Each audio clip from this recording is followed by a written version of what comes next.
All right, welcome, one and all, to the latest episode of the Xbox 2 podcast. I'm one of your hosts, Randall Thor19, the man with the million, and with me, as usual, the man keeping Windows Central afloat, apparently, Jez Cordon. What's going on, buddy? Yo. How's I am rocking and rolling. I got my nice cup of tea. I've had a nice little nap. Windows open with some brusque -3 degrees air blowing in. So I'm pretty good, man. I'm pretty good. Pretty good. How are you doing, pal? I mean, I'm doing all right. Although it does sound strangely like you are either sitting far away from your mic or you've switched mics. What, really? I haven't. I don't know. It just sounds like it. It sounds different from right before we were doing the show. I don't know. I don't know what to tell you. That is so weird, man. Well, same like I don't know. Hang on.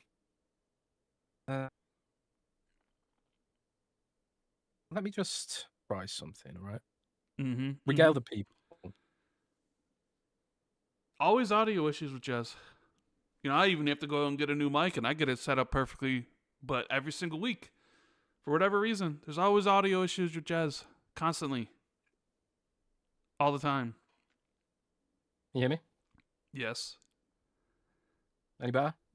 I mean, ask the chat. Is Jez's mic doing it for you? Is it loud enough? Because I'm going to have to fiddle with the stuff here to make him louder, because at least on my end, he sounds kind of quiet. I don't know how he sounds to you guys. It is a bit weird. There is something going on my mic. I noticed this when I recorded a YouTube video the other day. I'm really not sure what it is though. I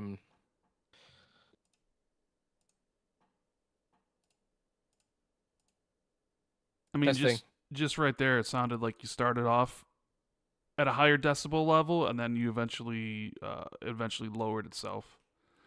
Is Discord I have no idea. Automatically changing the level for you? It might be. Let me check Discord.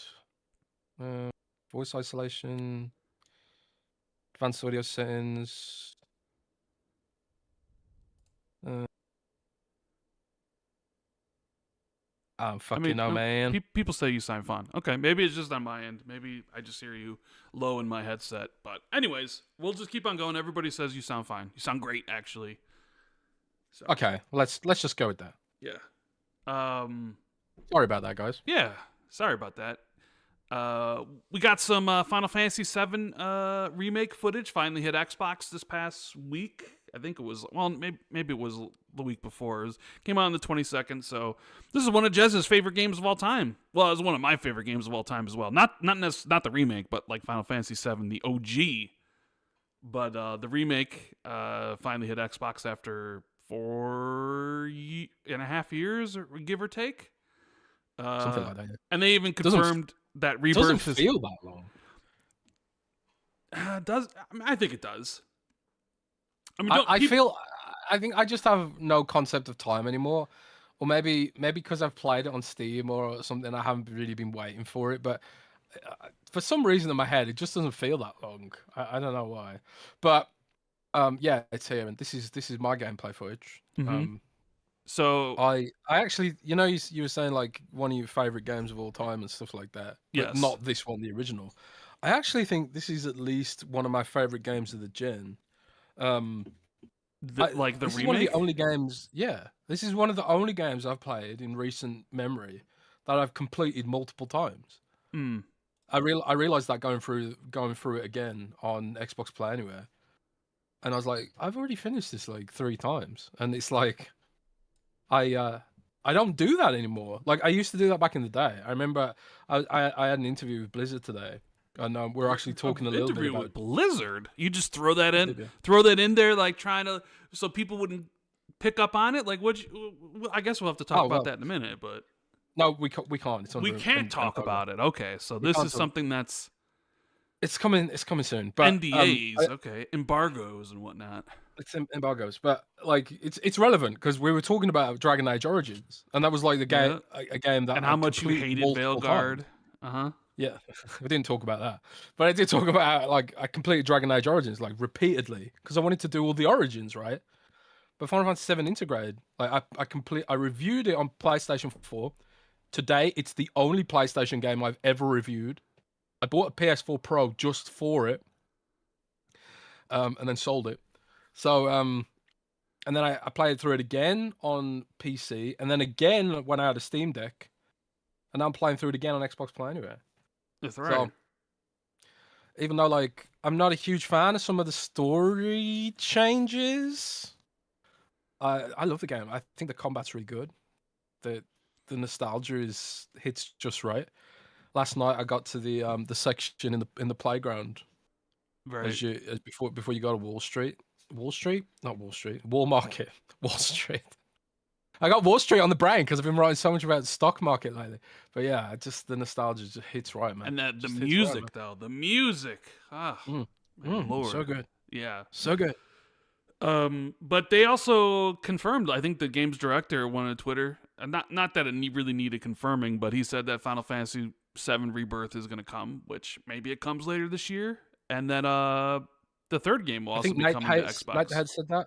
Yeah, I Nate mean, had we said all that, we yeah. all. You bring in the first game, of course you're going to bring them all, right? I mean, it just that's just why if you're going to bring one, you're going to bring them all three. Otherwise, what's the point? But it kind of makes it sound like the third game is going to be day one multiplat, which is probably best for the franchise at that point, because I don't know if you've seen some of the numbers. This seems like it's selling incredibly well on the Switch 2, which I think we all expected. I think it was like the #1 bestseller there, and because there was a lot of back and forth original people talking about how well it might perform on Xbox, and I saw people say that like, oh, it's not doing well because the store placement, it was like number 40 or something like that, and like, oh, the store updates every day or every like 5 hours, and I'm like, no, I'm pretty sure the Xbox store updates like weekly. It's not like one of those things where it updates all the time, so you usually have to wait a week to see where it places, and then when the week came a week later, it was like number 9. So I think that's probably It's been updated again, and now it's number 5. So there you go. So doing pretty well. I mean, it's doing all right. I mean, granted, there aren't any other like big games out right now in January, so this was a good time for the game to come out. And it does have, even though it's been 4.5 years, there is still some. I don't use the right word, hype. Maybe hype's not the right word for it, but it is a title that has been long requested for both Xbox and Nintendo Switch 2, right? So, It's also like I'm really I have to really shout out Square Enix for how optimized it is.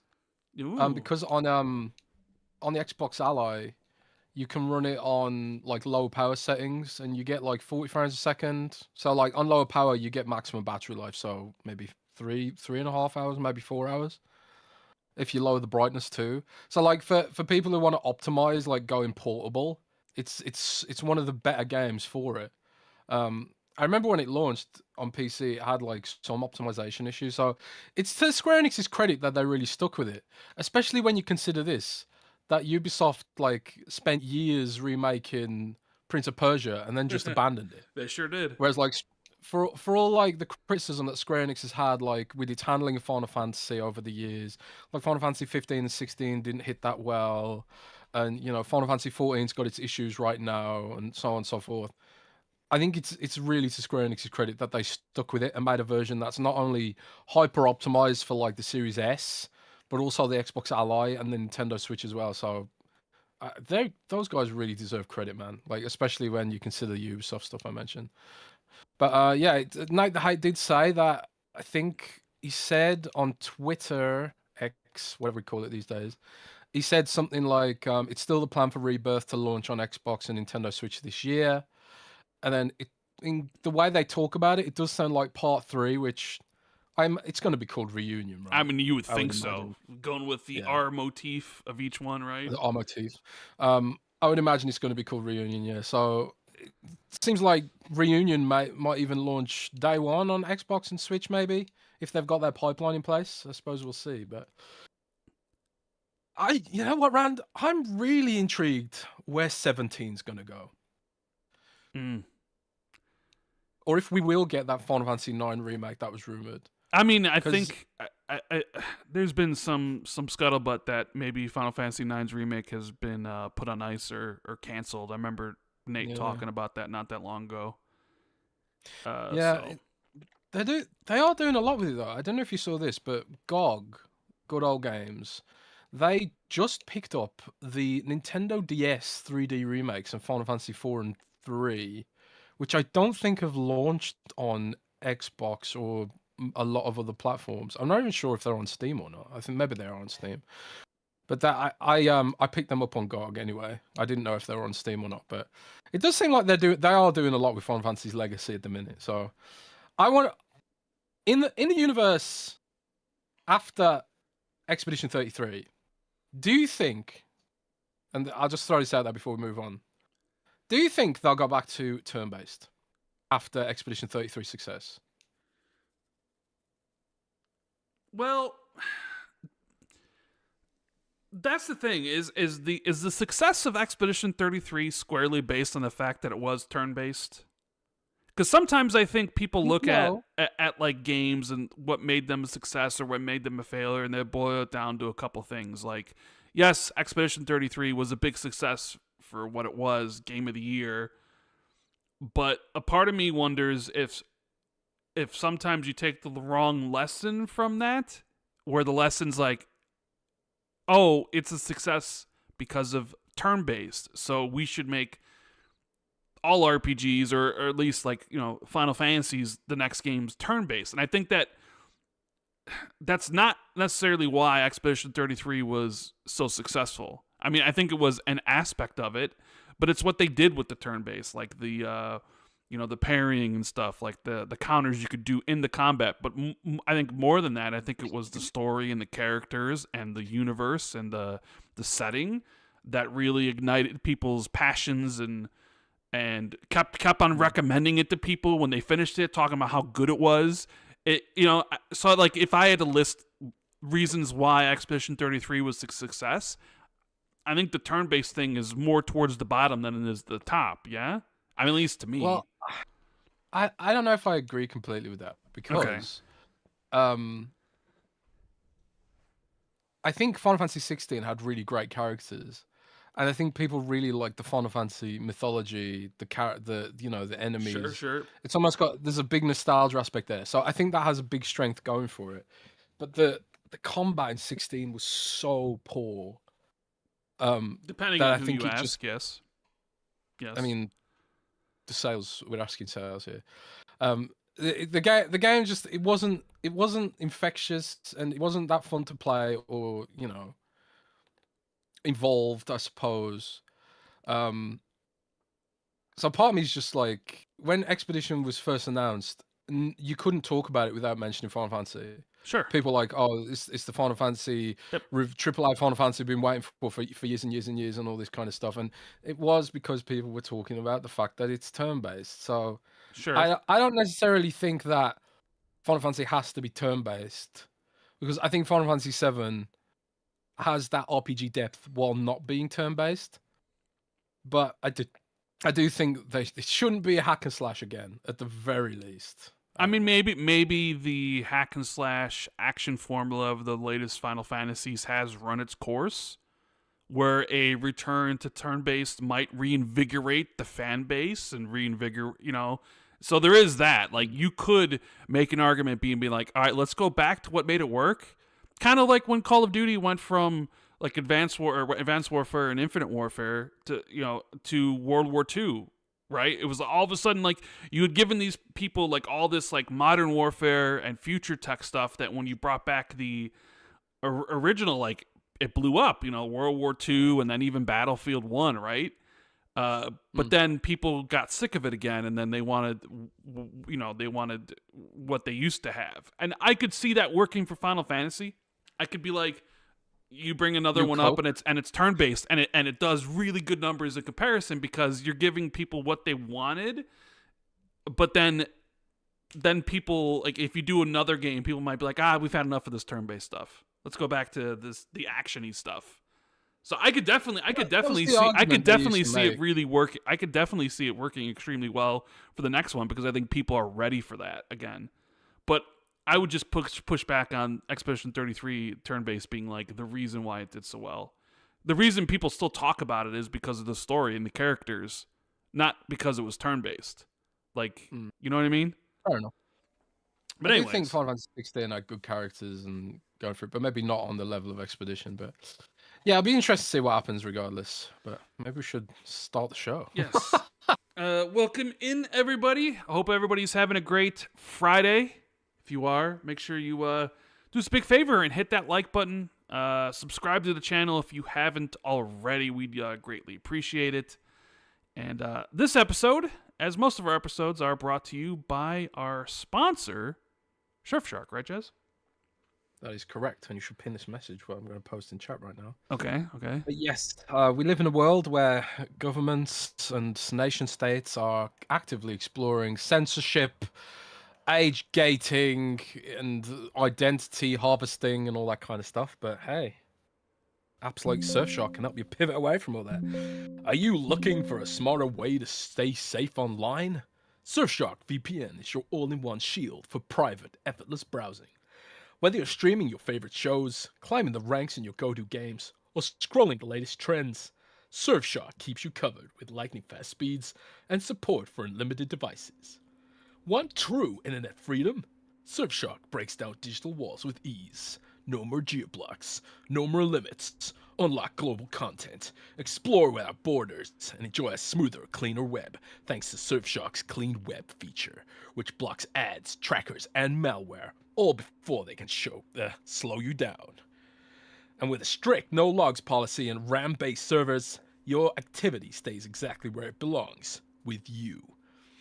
Plus, Surfshark's advanced encryption wraps your personal data in layers of serious protection, giving you total confidence every time you connect. So here's the offer. Xbox 2 listeners get an incredible 86% off a 2-year Surfshark plan. Take back your online freedom. Hit the link in the description to get started. Search safely, surf securely, and surf with Surfshark. Rare. That's a shark noise. That's a shark noise. Oh, yeah. Yes. I've been back on Surfshark VPN since coming back to Germany because German Netflix does not have all the WWE stuff. Man, you love talking about the WWE stuff with the VPNs. That's like your go-to. Yeah, it's really annoying because we live in a global world, right? Like I'm going to America soon to visit a studio. Oh, which one? And, can you not say? I cannot say. Oh, it's probably one of the Blizzard ones. Probably one of the Blizzard ones. No wonder you had an interview with them recently. Didn't Blizzard have some sort of recent like thing where they're having showcases like every week for one of their franchises or something? Yes, indeed. I wonder what. Oh, you're going to visit the Diablo studio. What is that? Blizzard 2? I don't know what number it is, but I'm not going to visit Blizzard. But you know, maybe someone on the team is. I don't know. But yeah, there's a lot of studio visits going on. But you know, like even in America, you don't get all the WWE on Netflix either. But you know, when I'm in my hotel room or whatever, I can just, you know, pop off on over to UK with Surfshark VPN and then get all my stuff right there, then and there. So yeah, Surfshark's really good. They've been really good to us. Their app's really performant and, you know, really simple and easy to use. It's available on all platforms, Android, iOS, unlimited devices. You can stick it on your web browser. You can even install it on your router and you can use Surfshark to remove the ads from your TV.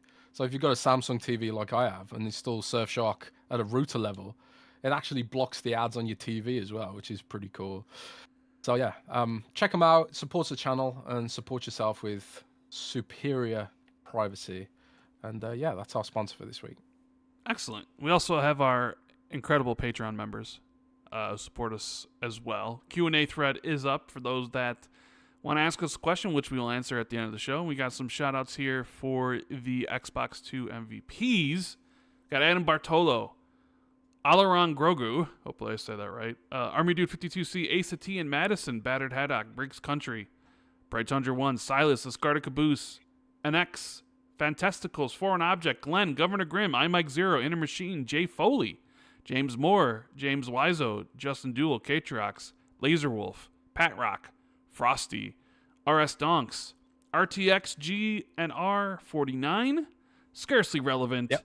Sean Kramer, Shrapnel, Tricks Are for Trey, William Kukendall. Hopefully I said that right. If I didn't, I apologize. Wagerman and Wolfgang KPZ. So thank you guys for all your continued support. Yeah, like and shout out to all the new members that joined us recently. I always notice that like when Xbox has a good showing, like at the Dev Direct, that we get a surge of interest in the podcast and also the Patreon. So it does. That's kind of to me an indicator usually of how well an Xbox show is landed. Kind of. You know, Jeff Keighley didn't post a poll about the Dev Direct. I did see some people complain about that. What? He posts polls about every single show that that people do, companies do all the time. And for whatever reason, never posted one for the Xbox Dev Direct. But I'm sure he'll do one for the next State of Play or the next. Was there a Nintendo Direct this week? No, I think there's a Nintendo Direct coming in February, right? There was like a Nintendo Direct for the Super Mario Brothers second movie, which has Yoshi in it and stuff. Which Yoshi, and they made him like super cute, so people are gonna love it. Except the first Super Mario Brothers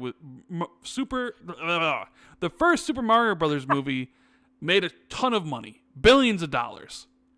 And I remember watching it and being so disappointed because I thought the movie was awful. And I went into the movie with low expectations, like, oh, I'm just expecting a fun, Super Mario Brothers movie. I did not like it, so it's like, I guess. Did you watch the Minecraft movie? I did not. Did not watch. I'd be really interested in your thoughts on that. As someone who doesn't care I about have zero Minecraft. interest in watching the Minecraft movie. No, but you like Jack Black, right? Sure, but that doesn't mean I want to watch all of Jack Black's movies. See, that's me. I love At least Jack Black, there is an interest. There is all an of interest I do have for Mario. Like I've played a bunch of Mario games, right? So it's like, okay, cool. I'll watch this Mario movie because it does actually kind of look like something I would have wanted when I was younger.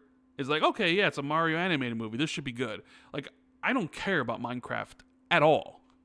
So I don't. Well, the reason I ask is maybe for intellectual reasons. Like reasons. Like, what are we gonna do? Have a discussion? Have an episode based around analytical. Welcome to the XB2 Minecraft movie discussion. Is this what are we? Xbox era? Are we gonna call it? We gonna steal their Patreon thing and call it Rand Jez's?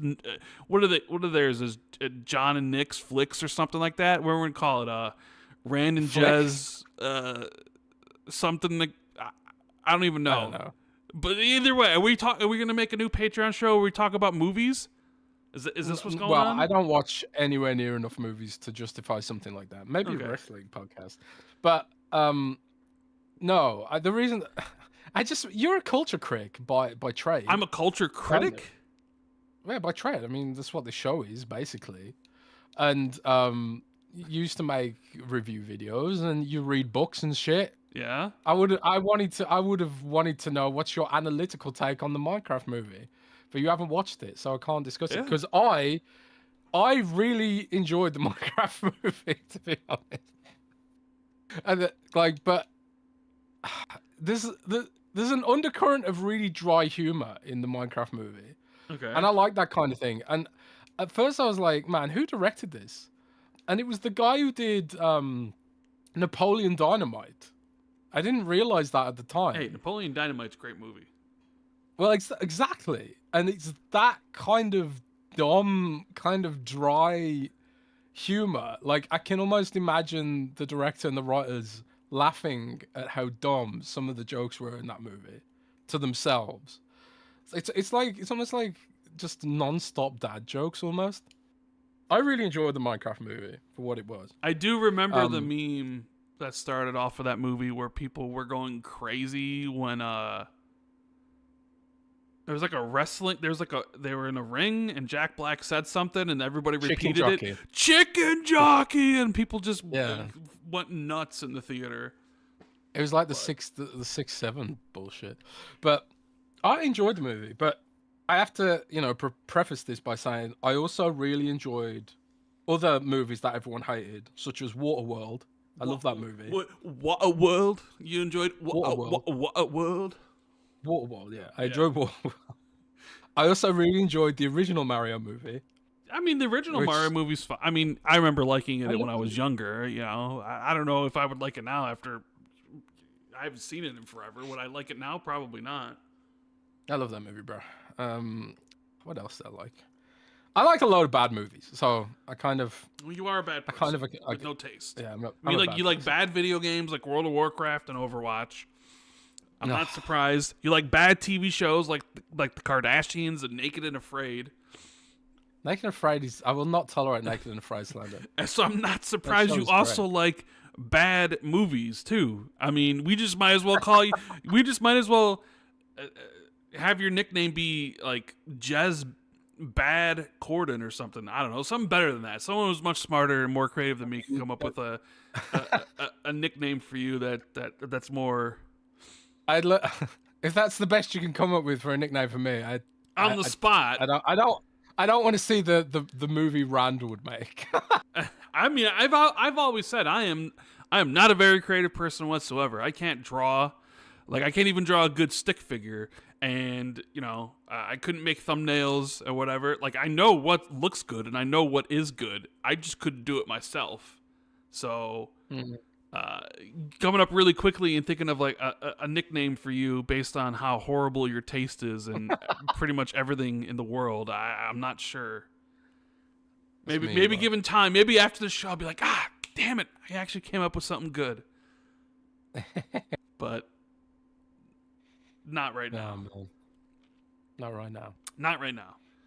So, yeah, what do you want to talk about, Jez? What's the thing on your mind, dude, that is just rattling around in your brain right now that you want to talk about this? Because I sort of talked about it with you before the show, but all the gaming stocks have declined because Google has released some was it Google Gemini or Google Genie, some Google Genie, AI thing that can create games, and it basically just steals from everything. Because I saw something that was basically GTA 5 reskinned.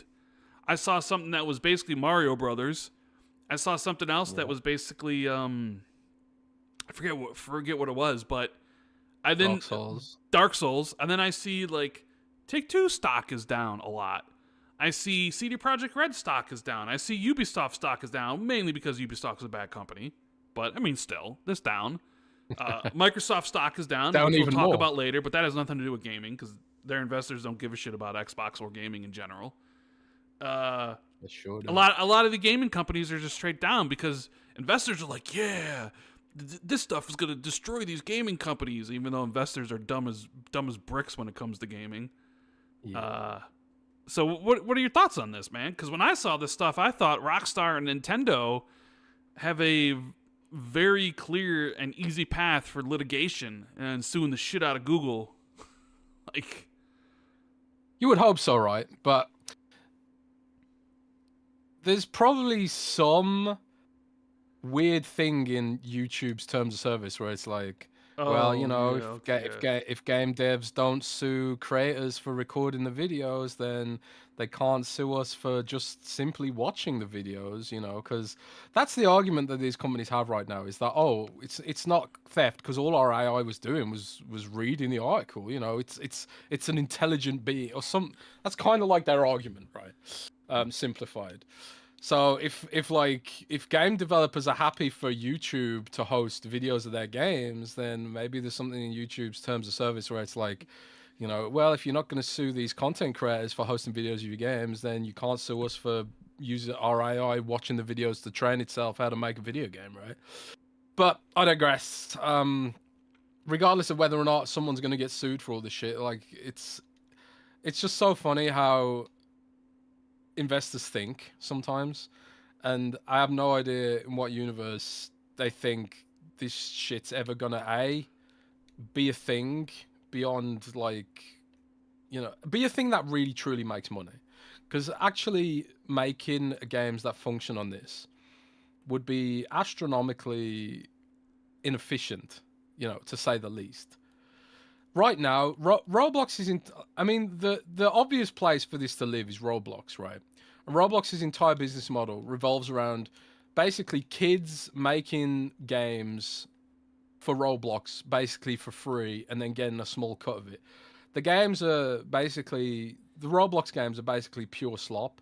I think that one of the most popular games there right now is called To Catch a Brain Rot or some bullshit like that. Kids love it. They don't care if a game's high quality. They just care if it's free and if it gives them like social clout for playing it. So I can see like this Google Genie bullshit. I can see it being popular with that cohort, the youngsters who don't care about quality and that kind of stuff. But at the same time, it's like, where's the money coming from? Who's actually gonna? At least with Roblox, those games cost nothing to make. If you're running a game through Genie and all these expensive servers, that's a huge amount of cost in exchange for people not actually wanting to pay for it. That's one of the big issues for me with this whole paradigm of AI. Who's paying for this? Nobody's going to pay for this shit. It's going to have to be funded by ads, and in which case you're just basically at square one again. I don't get it, man. I feel like I'm taking crazy pills with this shit sometimes. But, maybe investors know better than me, and that's why Wall Street's all rich and I'm poor. Yeah, there's that. But I don't know. I know investor hype often revolves around what the bets for the long-term future. Sure. They're betting that this could grow from small to something big.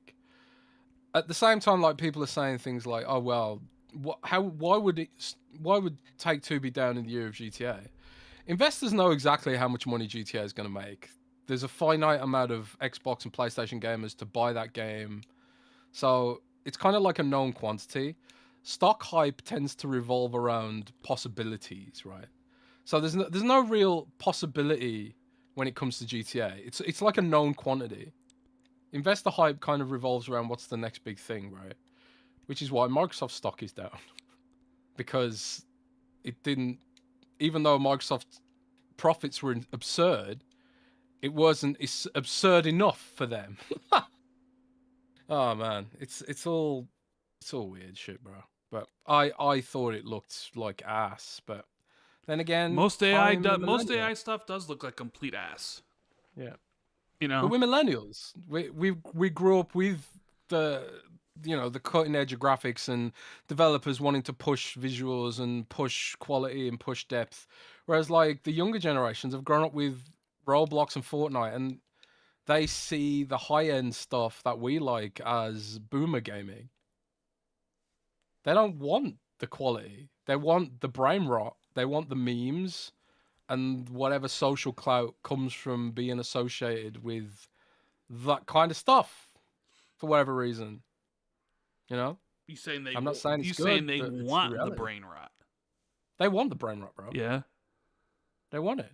They love brain rot, bro. Mm. I mean, this is why we see brain rot in Call of Duty, because that's what the children want. That's what the children yearn for, the brain rot. The children yearn for the minds. Yeah, but the minds in this case being brain rot. I know the AI thing is on a different level, and it's more tangible and real. But I do kind of think back to a few years before this stuff when NFT was like the big buzzword that would get investors, soiling their panties, right? When everybody was talking about NFTs.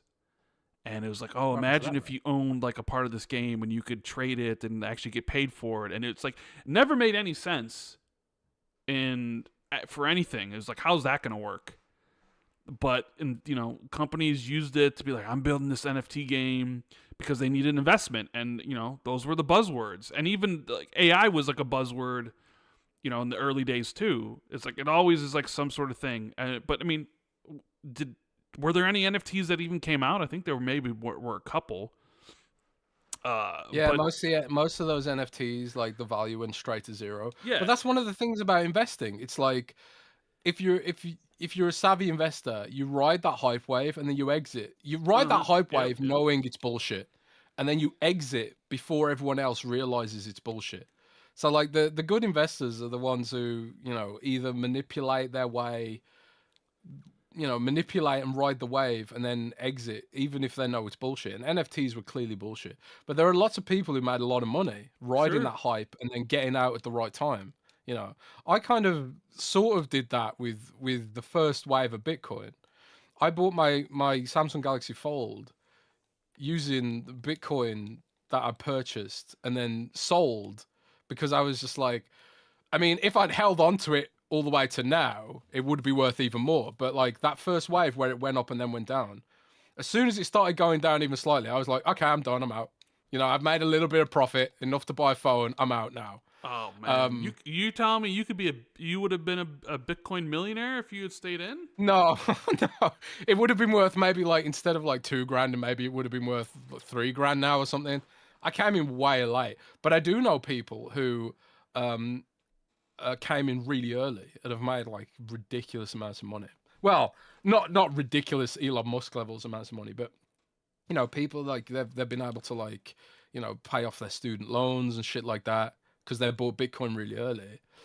But that's just the weird shit with investing. And I suppose like with generative AI, it's on another level because this is like it's not like NFTs. This is like Enron grade amounts of investment gone into AI. I saw a headline today where it was like Amazon rumored to be investing a further 50 billion into OpenAI just to keep its cash flow up because OpenAI is not making any money. It's like a cash burning machine right now. The hope for all these companies is that one day it'll make money, and but the big issue there is like for these companies to really make serious money, it revolves around the idea of taking everyone's jobs away. The business model has to be that it replaces human workers. So will they even be able to get away with that? Because it's going to be very unpopular. Yeah, but you'll be able to make brain rot memes though. So Yeah, but all that shit's for free though. Like nobody wants to pay for brain rot memes. it's weird because like some of these different companies that do the AI stuff, it's like we'll be able to solve cancer with AI in the future. We'll be able to do like deep space travel or whatever, right? And then you got like Sam Altman who's like, we got ads coming to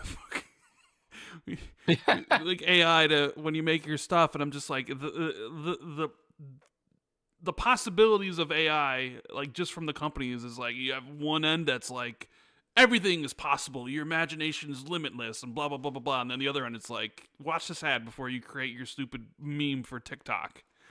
It's Well, that's the thing. The business model just today just doesn't work. Like nobody, it's so expensive to make, and the benefits aren't really being realized. Like when I was researching some of this stuff for articles, because I really, really wanted to try and understand if this wasn't just hype.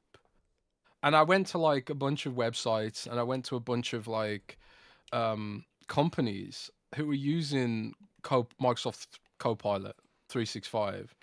And because Microsoft announced, I think they announced 40 million users for Copilot now. Like Microsoft's one of the only companies that's actually making money on AI today, which is weird. Because like big Fortune 500 companies and like governments are basically using Copilot as a better search engine to search internal documents. That's pretty much the only like real use that's been found for it so far. But at the same time, it's like some of the things that these companies were showing me are like, oh, I can browse my files really fast, or hey, I can like use Copilot to search through these job applications really fast and automatically reject people that Copilot says wouldn't be a good employee. And I'm sitting there thinking like, this is not a revelation. This is not amazing.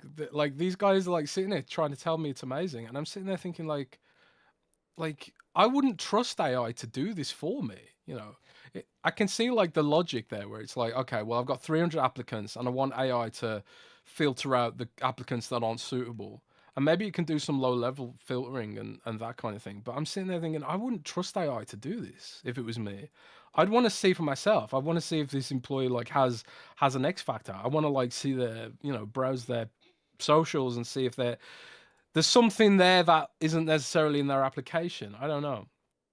So for me, it does seem like a lot of hype, and the fact that Microsoft and Satya are out here basically with in his few words saying shit like, please use our AI or it'll be a bubble. It's like you shouldn't have to beg people to use your new tech. I don't remember Apple begging people to use the iPhone. It was just that good, So I don't know, man. It's going to be interesting to see how it plays out. I do think generative AI has some role, like in coding. It's really good, like at least low level stuff. I've been using it here and there to program simple games for an article I'm writing. So I don't know how programming. Well, I know the most basics of programming, but Copilot can like help you. It's good at like making sense of like Unity's documents and stuff, and explaining them in a way that I can understand them. So it's good at some of that kind of stuff. But is it going to be a revelation that changes the world and justifies the $800 billion valuation OpenAI has now? I don't think so, man. But we'll see. We'll see how that all plays out, I guess. I don't think little kids are going to care if the game's a slop, though. Yeah, probably not. This is why, like, if you have kids, people out there listening to this, you have a duty to raise them on good games. Don't let them play Roblox. But what's a good game though, Mike? You have a you would say you have a duty to raise them on World of Warcraft and Overwatch, and it's like No. I wouldn't actually. Yeah, I wouldn't tell them to play World of Warcraft. That's an adult's game. I would say you should get them on Silent Hill, for example. So get little Timmy playing Silent Hill, Resident Evil, The Witcher 3, that kind of stuff. Don't let him play Roblox. Roblox bad. Roblox bad. Okay. This is parenting brought to you by Xbox 2 Podcast. That's right. We two guys who don't have any kids. Yep. We mentioned the Take-Two stock in GTA, right? Where it's like, their stock's going to climb back up when GTA comes out.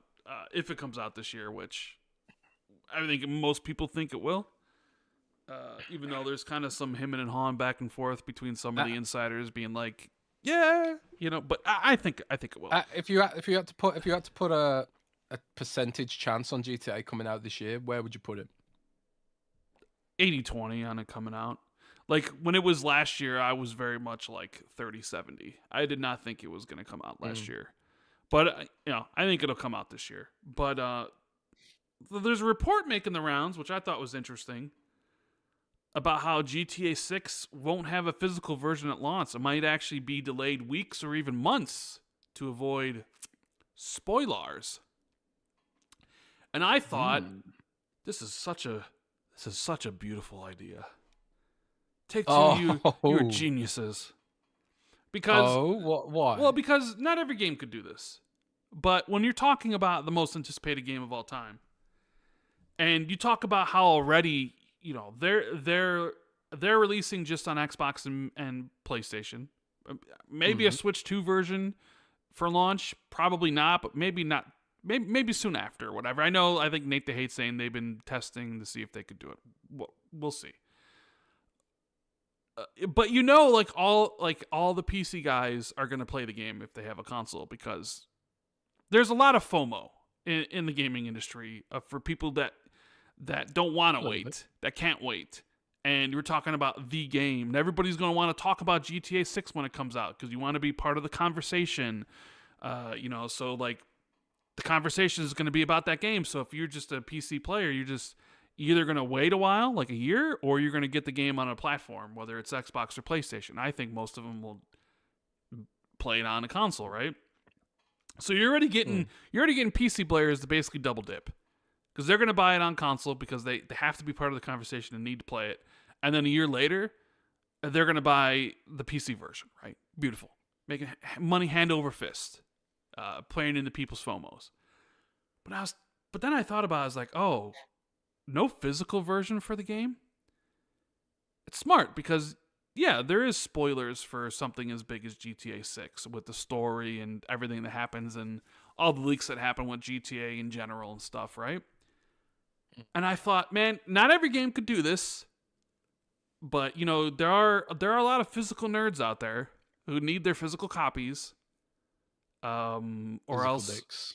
you know, with maybe their collector's edition. And I thought, man, even those physical guys, the ones that won't play a game unless they have it on their disc, want to have the disc, even those guys would buy the game digitally, and then probably buy the physical version when it was available. So I'm just like, man, Take-Two, if you do this, geniuses, I say. You just preying on everybody's FOMO, and you're gonna get the physical guys to buy the game twice, and then you're gonna get the PC guys to buy the game twice.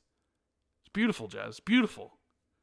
That's evil, bro. I mean, yeah. That's evil.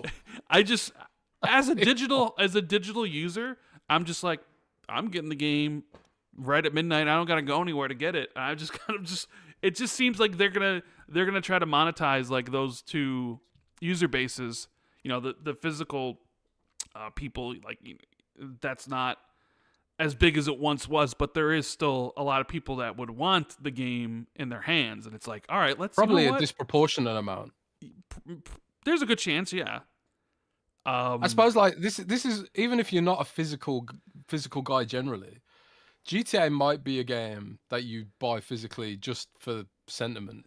True. I mean, they could have a nice killer collector's edition with like some, I don't know, like a cool statue. Like, did you see the Marathon one? Statue looks pretty cool. Not. The Marathon collector's edition looks pretty cool. And that's well, you something know me, you could, I do like my statues. And that is something you could probably sell for $300. Like, here, GTA 6 with the game and some shark cards and like a cool statue of some kind, like with Ana Lucia and her boyfriend or whatever. He put Ana Lucia in like one of those short dresses, so you can get the Gooners to buy the statue as well. You know what I mean?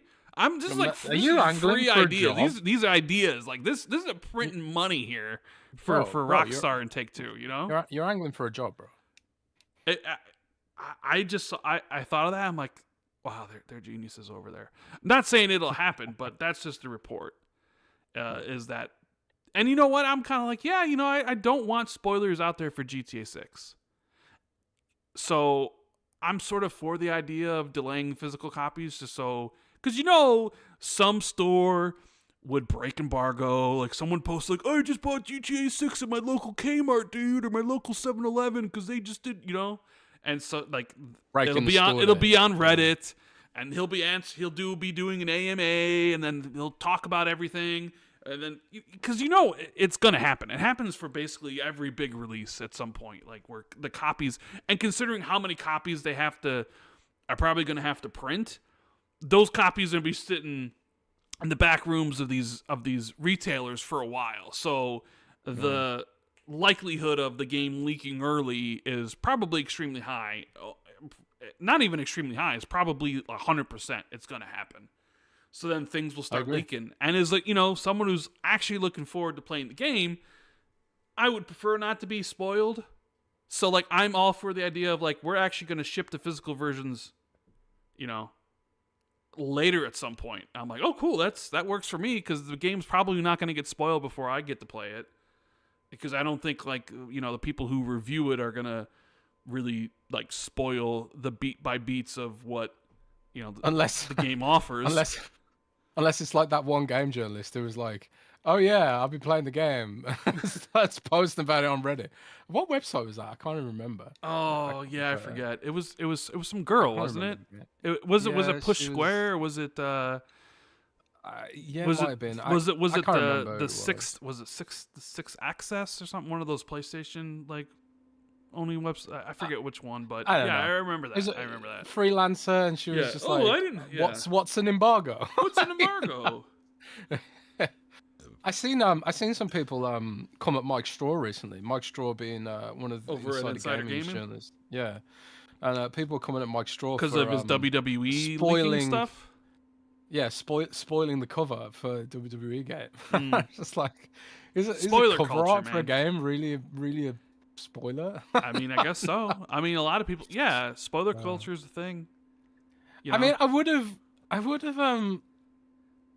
It's pretty obvious it was going to be CM Punk, isn't it? Sure. Because it was Cody last year, and CM Punk's a champion now, which I would have known about. I don't know. But yeah, I don't know. It's all fun and games, I guess. So, what do you think? Are you down for Rockstar launching GTA 6 as a digital only game, or are you? I mean, yeah. I mean, the thing is, man, I think the future is digital. We eventually see discs go away. It's just the way the trends have been. PC hasn't had discs for millions of years now. You can't even buy a laptop that's got a disc drive in. The only devices that have disc drives at scale are Xbox and PlayStation. And, as we're going to discuss in a bit, Xbox is dead again for the 100th time. So potentially, Xbox, the likelihood of the next Xbox having a disc drive is close to zero.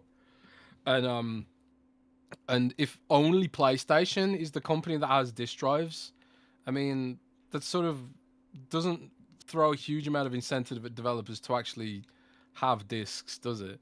I think discs days are absolutely numbered, and maybe there'll be companies like Limited Run Games that cut deals with publishers to do like limited runs, and maybe you can hope that the next Xbox will let you run the disc from an external drive, because if the next Xbox is a PC, you should be able to plug a Blu-ray in theory, because you can get external Blu-ray drives. I've got one myself. I can't remember why I bought it, and it's in the drawer gathering dust. But I do have one. But yeah, I don't think the next Xbox comes with a disc drive standard.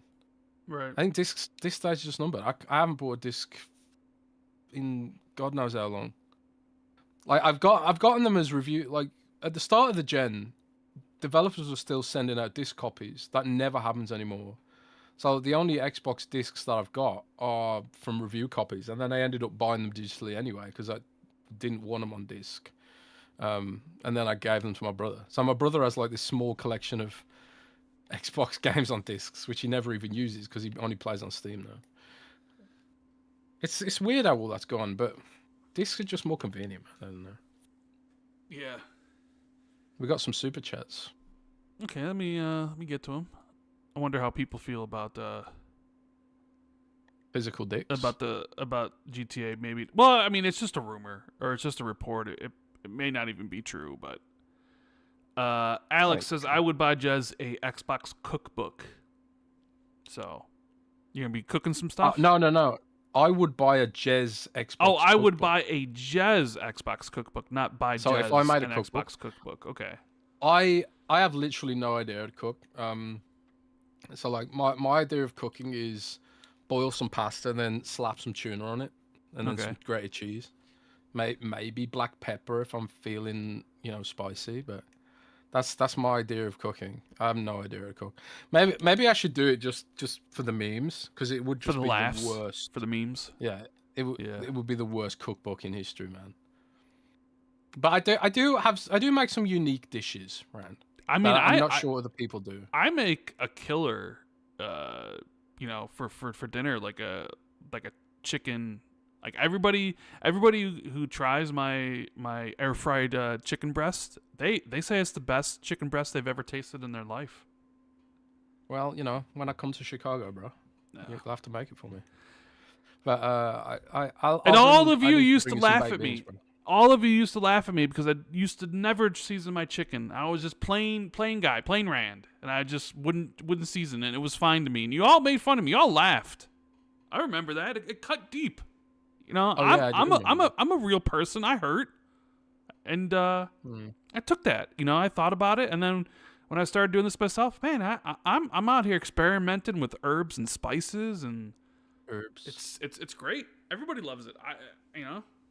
It's awesome. Why don't Americans say the H in herbs? Herbs and spices? Herbs. You say herbs, but there's a H there. Herbs. There's a fucking H there, man. It's like why does the British people say water? You know? All right, fair enough. I'll give you that. Yes. Better give me that. Yes. You better indeed. Lord. Let's talk about what should we talk about? Let's talk about maybe the big story of the week, potentially. Xbox being dead again? No, well, we'll talk about that later. Like Xbox dying for the millionth time, which is, the title of the podcast is kind of a joke because depending on who you listen to or you talk to, Xbox has died every single week for the past 2 years. Yeah, it's still around, but either way, it died again this week for the 100th time. Let's talk about Jeff Keighley's game of the year, Highguard. Highguard. Because Jeff Keighley was out here stumping for this game. Liked it so much he put it as the final game, the final trailer at the recent Game Awards, and it's weird because it's one of these games that I definitely noticed the sides forming, and the sides being like, you have not even the ones where like I like Highguard and I think it's good and I'm having a great time, and the other ones who are like I played it for a little bit and I don't like it so I'm not playing it anymore. I'm not talking about those sides of like the people who like a game or people who don't like the game, but I'm talking more about the sides of the ones who are like this really came of more like content creators and journos who got to play the game early versus people online who don't trust those people anymore. They like came to a clash over this game because I don't know. Did you notice that, Jez? I certainly did. I did a bit. Accusations of being paid shills and getting, like, hey, they got flown out and whatever to play the game, and that doesn't sit right with part of the the gaming audience on Twitter. So they call them like, how can we trust your opinions and stuff like that. So they're definitely like there was like a ideological battle between like that and it was all over this game because I get people. And I shouldn't speak too broadly, but I guess maybe to make my point, I sort of have to. Like, I think a lot of people are sick of a lot of people are sick of the live service stuff. And those people who are sick of the microtransactions filled live service multiplayer stuff that has been a big part, if not perhaps the biggest part of gaming since 2017. They've been like very vocal on Twitter about not wanting to see any more of those games and that single player games are the greatest thing ever created. You'll see those accounts out there. So immediately when Highguard was shown off as the last game, it got a lot of negative sentiment thrown towards it because how could Jeff Keighley put this multiplayer live service slop on as the last game, right?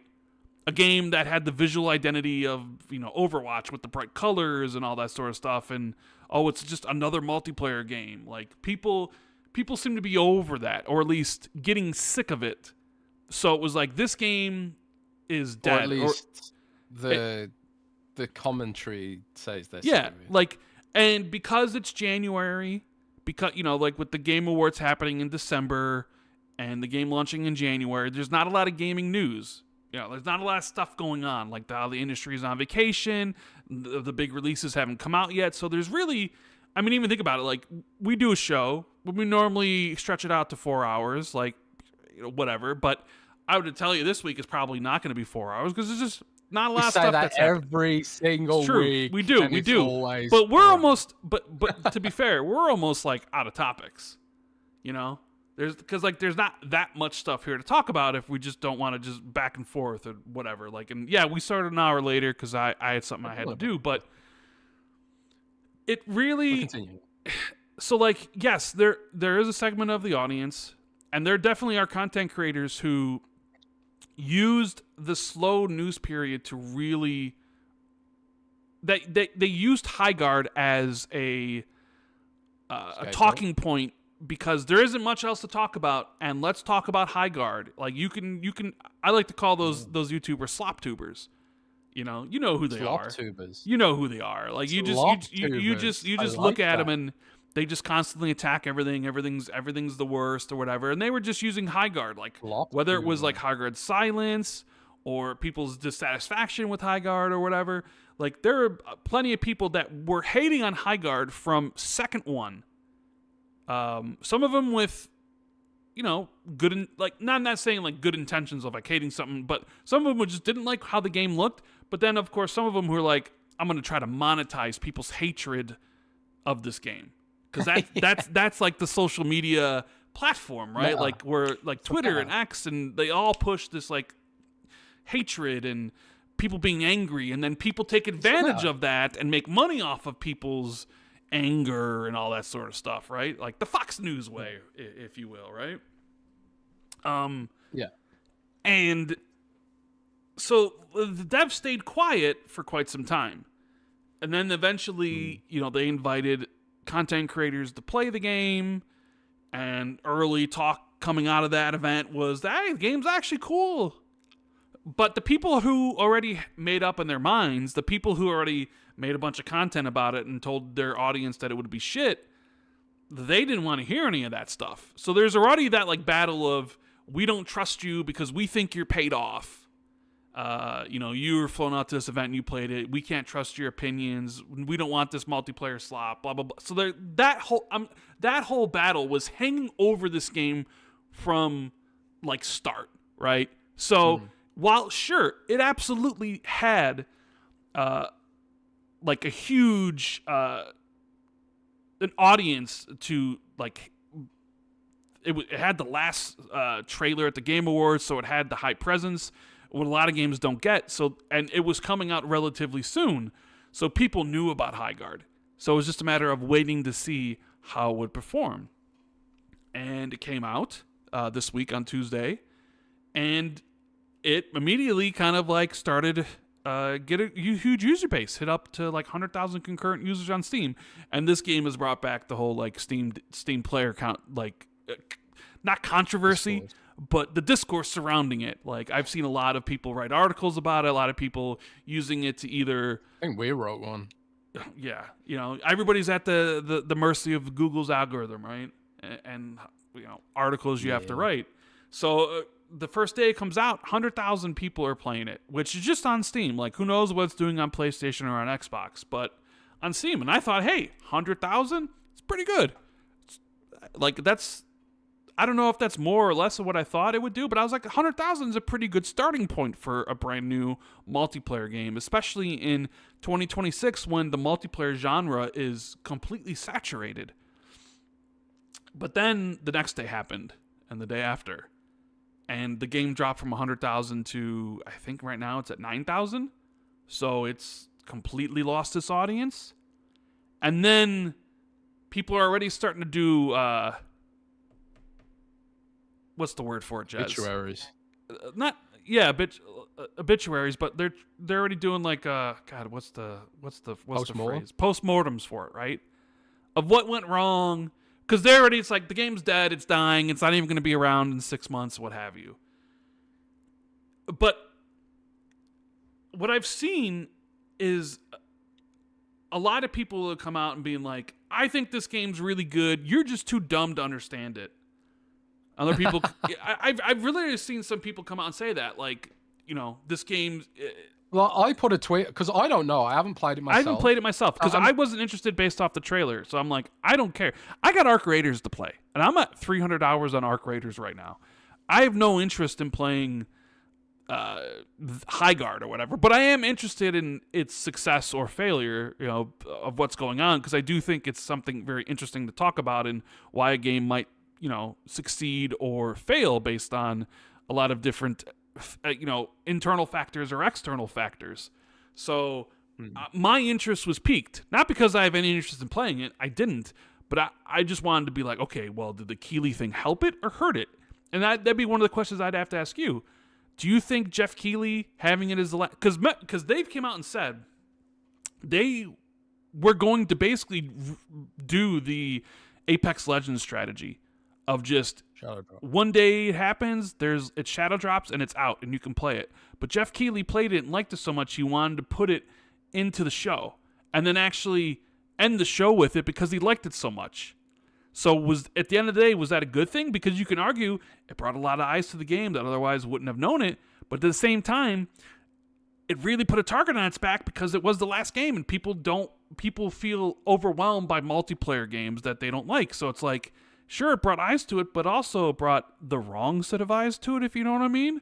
Like, so what do you think about that? What do you think about the whole Highguard? Because I got more to say about it because I find it fascinating. But go ahead. What do you guys say?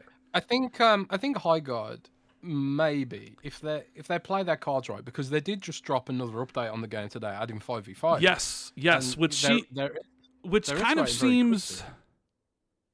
I hate to use go this word. Like, it kind of seems desperate. Well, this is the thing, right? It's an indie game, right? Sure, and we need to remember this. sure. And there is some AAA pedigree behind the game, and AAA Yes.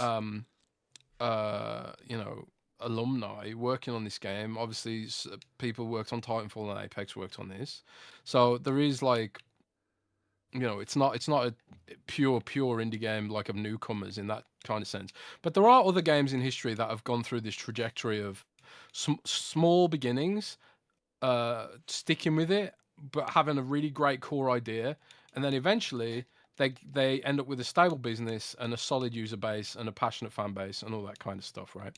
Of course, their history is littered with games that have not succeeded, that had hype and then flopped and whatever. I can't remember what the game's called now off the top of my head. A Rogue Company, was it? I think. High-Res Studios, like the Smite guys, they had like a bunch of games that they're working on that were in sort of multiplayer vein, like Overwatch likes and Valorant likes and all this kind of stuff, Counter-Strike likes. And now they've sort of imploded, and the only game they really work on now is Smite and Smite 2. So there are obviously examples where games have done well and ended up not doing well, but I keep thinking of Deep Rock Galactic, because Deep Rock Galactic, obviously, they were a Microsoft studio originally, Press Play Games, and Project Dwarka was originally an Xbox project. Microsoft rejected that one, I think, and then they went with that other project. The sort of it was like one of the earliest battle royale games. Didn't do very well, and then the whole studio was shut down. So the devs of Press Play, they went off, and instead of doing the battle royale game, they started working on this Project Dwarka instead, which evolved into Deep Rock Galactic, which now has had tons of seasons, tons of updates, tons of DLC. It's got a really steady user base. It's not a massive, mind-blowing user base, but it's enough for them to have like a nice business for themselves and their team and that kind of thing. I do wonder, like, Highguard could go down that trajectory where it's like, it's not. It doesn't have to be like the way the hype cycle works in the slop tubers. I love that word, by the way, slop tuber. You like it? You I can know use exactly. it. You can use it if you want. Yeah, there's so many YouTubers I can think of that exactly fit that mold. But in that era, everyone feels like every game has to hit like ridiculous numbers to even be worthy of discussion, and if it's not hitting those numbers, then it becomes a pariah, and it's picked up by the slop tubers to use as content as an excuse for their lack of creativity, I would say. So I would like to hope that Highguard can not be one of these games that just sort of fails. And I do think that maybe Keighley did put a target on its back. I mean, I think he did, especially with this tweet like the day before, where he was like, "I'll be accepting everyone's apologies tomorrow." Yeah. Like, I think that didn't help. Yeah, Keighley really hurt hurt some of the game in the short term. But I do think in the long term they've got a really big opportunity here. If they do things like add the 5v5 and they do double down on adding features quickly and iteratively, and they do listen to their community and they do build up a community, and like they go from humble beginnings and then it turns into some kind of success story like No Man's Sky, I don't think it's impossible. I haven't even played the game, but like I'm someone who I would prefer to root for an indie game to succeed than farm content on a game failing, you know. But unless the dev was evil, in which case I would, you know, go hard on farming slop for hate rage bait and stuff like that. But yeah, no. So but there's nothing here to indicate that the dev deserves all the hate they're getting. They made a game. They've tried to put something nice into the world, and it is what it is. You know, let's just see how it goes. I guess. I don't know. Am I wrong? No, I mean, so I don't root for games failure, right? Like, I would rather have like a lot of games succeed than, you know, games fail. But there are definitely people rooting for this game's death, this game's failure, and definitely people celebrating the fact that it's lost almost entire user base within a couple days. Because it's like, see, told you. And I mean, there is something to be said for like getting all those people and then not retaining them. Because not everybody is just going to try. There are definitely people out there who try it out and with the intention of not playing it, so they can say, "Oh, yeah, I tried it and it was trash." Like they had no actual real intentions of, you know, giving the game a fair shot. I'm going to download it right now. I'm going to give it a fair shot. So there is something to be said of like, listen, you made this game, Jeff hyped it up for you. It came out, it's free, so anybody can try it. And there's something to be said of like you basically losing 90% of your audience in a couple days, which says to me, it's either too hard to grasp or not fun enough, or there's something making, because I don't know, like you lose. They went from like 100,000 to like 15,000 in a day, which that's a massive drop off of that concurrent users. So who knows, like total number of users. I don't know how many they had the first day, maybe close to 1 million, maybe less across all platforms.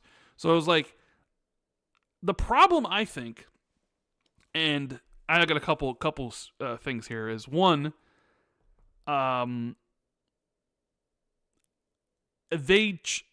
want to do their shadow drop like Apex Legends, but it's 2026, not 2019. So I would have. It's like, yeah, we made Apex Legends. I can't believe that was over 5 years ago. What the hell? Well, I mean, it's 7 years ago. But the thing is, the market at both the market in 2019, the market in 2026 is not the same, right? In 2019, early 2019, because Apex Legends came out in February 4th, I believe it was. Battle Royale was just on its incline. Like PUBG was really popular and Fortnite was just becoming what Fortnite would become. This is before Warzone. So Battle Royale fatigue hadn't set in yet. And would you say it hit its apex? Yeah, so they released the game at the perfect time. Come on. They capitalized. That was no, that was a great pun. And the game ended up being the pun. It was a great pun. I just said so. Thank you. Okay. Apex Legends became, maybe you could argue this, one of the 5 biggest games in the world for a long stretch of years. And it almost seemed like they wanted to recapture that magic and do it again. I mean, look at the release date, January 26th, which is basically not a year to the date, but the same release window as Apex Legends was 7 years later. But the market is in a much different spot now than ever before. Like, Battle Royale has peaked, and while you can argue, yeah, Warzone and Fortnite, they're all basically, you know, chugging along and stuff, the excitement around Battle Royale, or at least new entrants into Battle Royale, is non-existent. I mean, the Battlefield 6 Battle Royale didn't do anything for it. So that excitement's gone. Like, the new... I don't even want to say it's even new, because Tarkov's been doing it a while, but extraction shooters sort of seems like the new kid on the block with at least the most excitement surrounding it based on the popularity of Arc Raiders and how well it's maintained its user base since its release. And even still, like, you have Marathon, where Marathon, you asked people 2 months ago, Marathon was a dead game walking. But you ask people now, and a lot of people have changed their opinion on Marathon based on some of the changes they've done. And who knows, now Marathon might be a success. So they basically copied a formula that worked for them in 2019, and it may be expecting it to work again in 2026. And the market's not in the same place. It's ridiculously saturated. Everybody has a game they're playing, and they're just like, if I'm going to start something better, or if I'm going to play this game and I'm going to make it my new game, it has to be significantly better than the current game I'm playing. Like, for instance, I'm playing Arc Raiders, and I'm not sick of Arc Raiders yet. So even if I did try out Highguard, I maybe would have played it for a couple hours and left because it's not better than the current game I'm playing. And you have to say that with all the games people are playing, whether it's Roblox or whether it's Minecraft or whether it's Rocket League or whether it's Fortnite or Call of Duty or Battlefield. Like, there's just so many things people are playing, and Highguard would have to be better than all of those for then people to switch over, and it wasn't happening. My buddy who I play Arc Raiders with every night, he was like, "Yeah, I'm gonna give Highguard a fair shake." He played it for 4 hours over the course of 2 days, and was like, "I'm done." Didn't enjoy it. But the thing is, I think maybe he might have enjoyed it more if there wasn't like another game to, like, if there wasn't Arc Raiders to fall back on, right? So I think them following the Apex Legends strategy was a bad idea, because of that also led to them not doing any betas. And like, I mentioned 2 games recently. Look at Arc Raiders and look at Marathon. Marathon did a beta. Everybody hated it. So much so that they delayed the game a significant amount of time, basically like 6 months, half a year. And they made some changes and done some stuff, and now sentiment surrounding Marathon is completely different. Arc Raiders did a beta and a server slam, and that's kind of where the hype for Arc Raiders began, was giving people a taste of that stuff and then being like, oh, I like this. And then that kind of carried through to the release. But they didn't do that for Highguard. And maybe they could have learned from it. Maybe if they had done that, maybe they launched with 5v5 right away, instead of it seeming like to me, and I don't know, maybe it was always in the plans, but it almost seems like a desperate Hail Mary right now, where like people aren't satisfied with 3v3. People talk about how empty the game can be sometimes until you get to like the final like shield breaker stage or what have you. So maybe they're like, oh shit, like they see the dwindling numbers, and like this is a wound that's bleeding. We need to compress it. We need to stem the blood flow. So it's like, let's open it up and do 5v5 so you get more people to play it.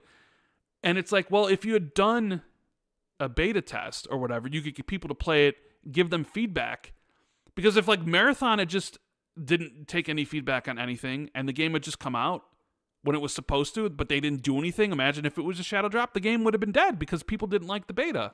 But because they did the beta and they improved it, when it comes out in March, who knows, maybe it becomes a big success. Maybe Arc Raiders open the window for extraction shooters to actually be very successful on console. So I sort of wonder if they think like, well, did we run the wrong strategy by not giving like people access to the game to be able to check it out, to be able to play it, give us feedback on what works and what doesn't work, or what needs to be shortened, or what needs all those sort of things. And I guess that's like the problem you run into if you're just going to shadow drop something. You're relying on feedback from internal testers and potentially games media that's playing the game, or checking it out, but you're not relying on feedback from hundreds of thousands of people that would play in a beta that you would get feedback from. So I don't know. I feel like maybe if they changed their strategy, you would have a different situation here. Like, I'd much rather have the game succeed. So even though I'm not interested in it, I don't think games failing is a good idea, because I think the game failing could really hurt. I mean, I look at it now, it's like how's that studio going to make any money? Like if the player base doesn't increase, how are they going to pay for everything? And like think about it, like they've got some venture capital, and they've got but the venture capital could be gone if they're averaging less than 10,000 right now. What's it going to be in a week? What's it going to be in a month? 2,000? And it's a free-to-play game, so clearly they're going to try to make money off of cosmetics and everything. But if there's nobody playing the game to make money, how are you going to run a business? You know what they need, bro. What they need Google Genie. They need an AI slop mode, bro. AI slop, boom. And then the investors will just put $1 billion into it. That's how it works. No, I mean I am. You're not wrong. You're not wrong. Like no game can last forever, especially if they're free to play. They've got to come up with the mustard really quickly. I mean, like we were just literally talking about high-res studios, and they fell really far down the chain. Not iterating enough on those free-to-play games. Free-to-play games shut down if they're not. Yeah. How many games have shut down the last 2 years? I mean, I think last year we had talked about the free-to-play bubble bursting essentially, because almost like every other month there was like a new game that was basically ending because it didn't have any players. I mean, I'm not saying like I look at like this maybe isn't the best comparison, but the most recent one, and it's not shut down yet, but it definitely I look at Splitgate. Remember Splitgate came out and they Splitgate 2, the guy said what he said on Jeff Keighley's show and got a lot of pushback for it, right? Like making shooters great again. The game came out, nobody really played it, and then they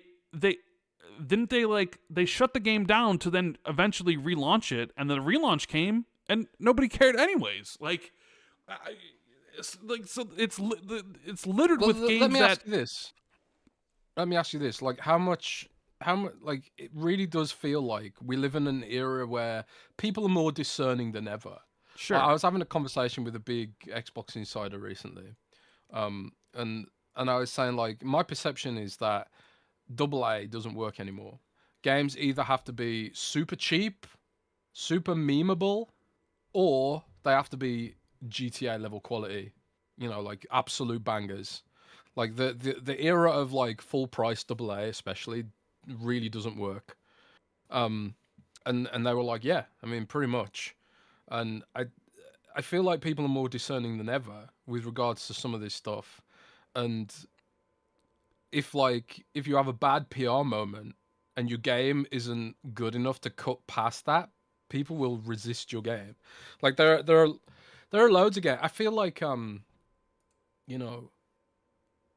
there are probably loads of games that would probably have done better if they had curated a better image for their game, and that people would be like, we'll give this game a chance, and maybe even people start rooting for it. And I think No Man's Sky went through that cycle. Like No Man's Sky, obviously it was well overhyped, similar to Jeff Keighley. It was overhyped and oversold, and then the final game came out. It was nothing like what it didn't live up to the hype that it had sort of had foisted onto it. And yeah, like the chap who made it, I can't remember his name off the top of my head. But he didn't do himself any favors while he was doing those interviews and that kind of stuff. I think at least with the Game Awards, closing the show, there's some parallels there with overhype. But No Man's Sky came back from the brink and now has stable player base. People root for that game. People root for Sean Murray. I just remembered his name. And they root for the studio. And I think that's because he just seems like a genuinely nice, passionate guy. At least that's part of it, I think. So I don't know. There's so many options out there now. There's so many different things to play. It really does feel like it's not enough to just have a decent game. It's got to be an amazing game. You've also got to have a good PR presentation strategy. Avoid saying stupid shit like, make shooters great again, and all the rest of it, People are like, there's so many options that we don't have to put up with mediocre anymore. I don't know. I wonder. I wonder if like, because I have talked to people who like played Highguard solo and they hated it. So I wondered if like they tried it in solo and they're like, this isn't for me, but maybe would like it if it was 5v5, right? And I am seeing more people say, hey, 5v5 makes the game a lot better. Then it makes you wonder, like, well, why wasn't that included like right away at launch day? And that's like what I mentioned with the beta, where like if they had known or done that, like, well, maybe they would have had 5v5 at launch, and maybe the numbers are better. I see, that's the thing. It's like, is 5v5 going to bring a lot of people back if it is the better game mode, or people just already tried the game and moved on and is like, well, I'm done with this game. I gave it a shot. I didn't like it. I don't know. It's very interesting. It'll be very interesting to see what happens with it. But I don't know. What do you think about the whole, like, because you are press. You may not get invited to a lot of these events that a lot of content creators get invited to. What do you think about the ideological battle that people have of, like, I can't trust you because you get a review copy, or I can't trust you because you get flown out to play something, and there's that battle between like regular old Sam Gamer who just does his 9 to 5 and comes home and just wants to enjoy something, but like the battle of, haves versus have-nots, essentially, and I mean, that fire is being stoked by slop tubers or what have you. Or I mean, there's I think there are elements of truth here, and I actually started in this industry because I saw the same thing. I remember when I saw Major Nelson, show he up at went Boogie's on house. show up at Boogie's house, and this is actually one of the things that inspired me to start becoming a content creator. I thought it was such bullshit how Boogie was misrepresenting all the facts, and he was slopped. He was the OG slop tuber, or one of them, and he was like misrepresenting the facts, riding the Xbox hate for clicks, and just repeating things that were just wrong or misinterpreted, And then Major Nelson went to his house and was basically groveling and trying to explain all this stuff. And then Boogie's whole attitude changed when he got free shit from Xbox. Oh yeah, right? yeah. And I was sitting there thinking, like, Jesus, that we need content creators that will tell it like it is, So like that's why I started Xbox in the first place, was to push back against some of the misinformation about Xbox, but at the same time not just be a cheerleader for Xbox. I've like I get hate 1 week. I think it was like a couple of weeks ago. I had hate mail, 2 pieces of hate mail. One was hating on me and called me a Microsoft hater, and the other one emailed me and called me a Microsoft shill. And it's like, I kind of feel like I must be doing my job correctly if like I'm celebrating the good and pissing people off, and calling out the bad and pissing people off, right? Nobody's going to agree with everything you say and everything you think. But I do think there is definitely something there where it's like, I especially see this with, I've seen this more and more with Twitch streamers, actually. Because Twitch streamers are often kept separate from game press because they have different rules to follow. And Twitch streamers will actually be like, they'll be under an embargo where it's like, you can't say anything negative. They'll sign NDAs. You can't say anything negative, and here's like $2,000 or something to stream the game for 3 hours. I don't know. Just pulling a number out of my ass. But those are the kind of NDAs that Twitch streamers often have to sign in order to maintain their access. And it really bugs me because I often see like people say, oh, YouTubers and Twitch streamers, they're the people you can trust. And it's like, hang on a sec. These are the people who are signing the kind of NDAs and agreements where you're not allowed to be negative at all, So I do think there is something to be said about access and bias and things like that. But I think as long as you declare that kind of stuff up front, and like we do Windows Central, like if we've been flown out for an event, and like one of the games I'm being flown out for, like I can't afford to pay to go in America, so the company's paying that for me. But I'm not there to shill for their game, and like I'll make that abundantly clear. Like if the game's bad, then I'm gonna say it's bad. or at the very least, just be like, well, I won't like slop to it though. I usually try and frame it like feedback, constructive feedback, because I do sympathize with devs because I'm just not the kind of person that would hate on someone for trying to be a creator, you know. But it's like my you know, I love World of Warcraft, Rand. Yeah, unfortunately. Unfortunately, yeah, I love World of Warcraft, and Blizzard has sent me free stuff. They sent me a nice mug for Christmas, which is very kind of them. But if you read some of my articles about WoW, like my article, should you play WoW in 2025, which I need to update by the way, it's pretty negative to be honest. You know, and World of Warcraft is like, it's not a game I would recommend ever to a newcomer.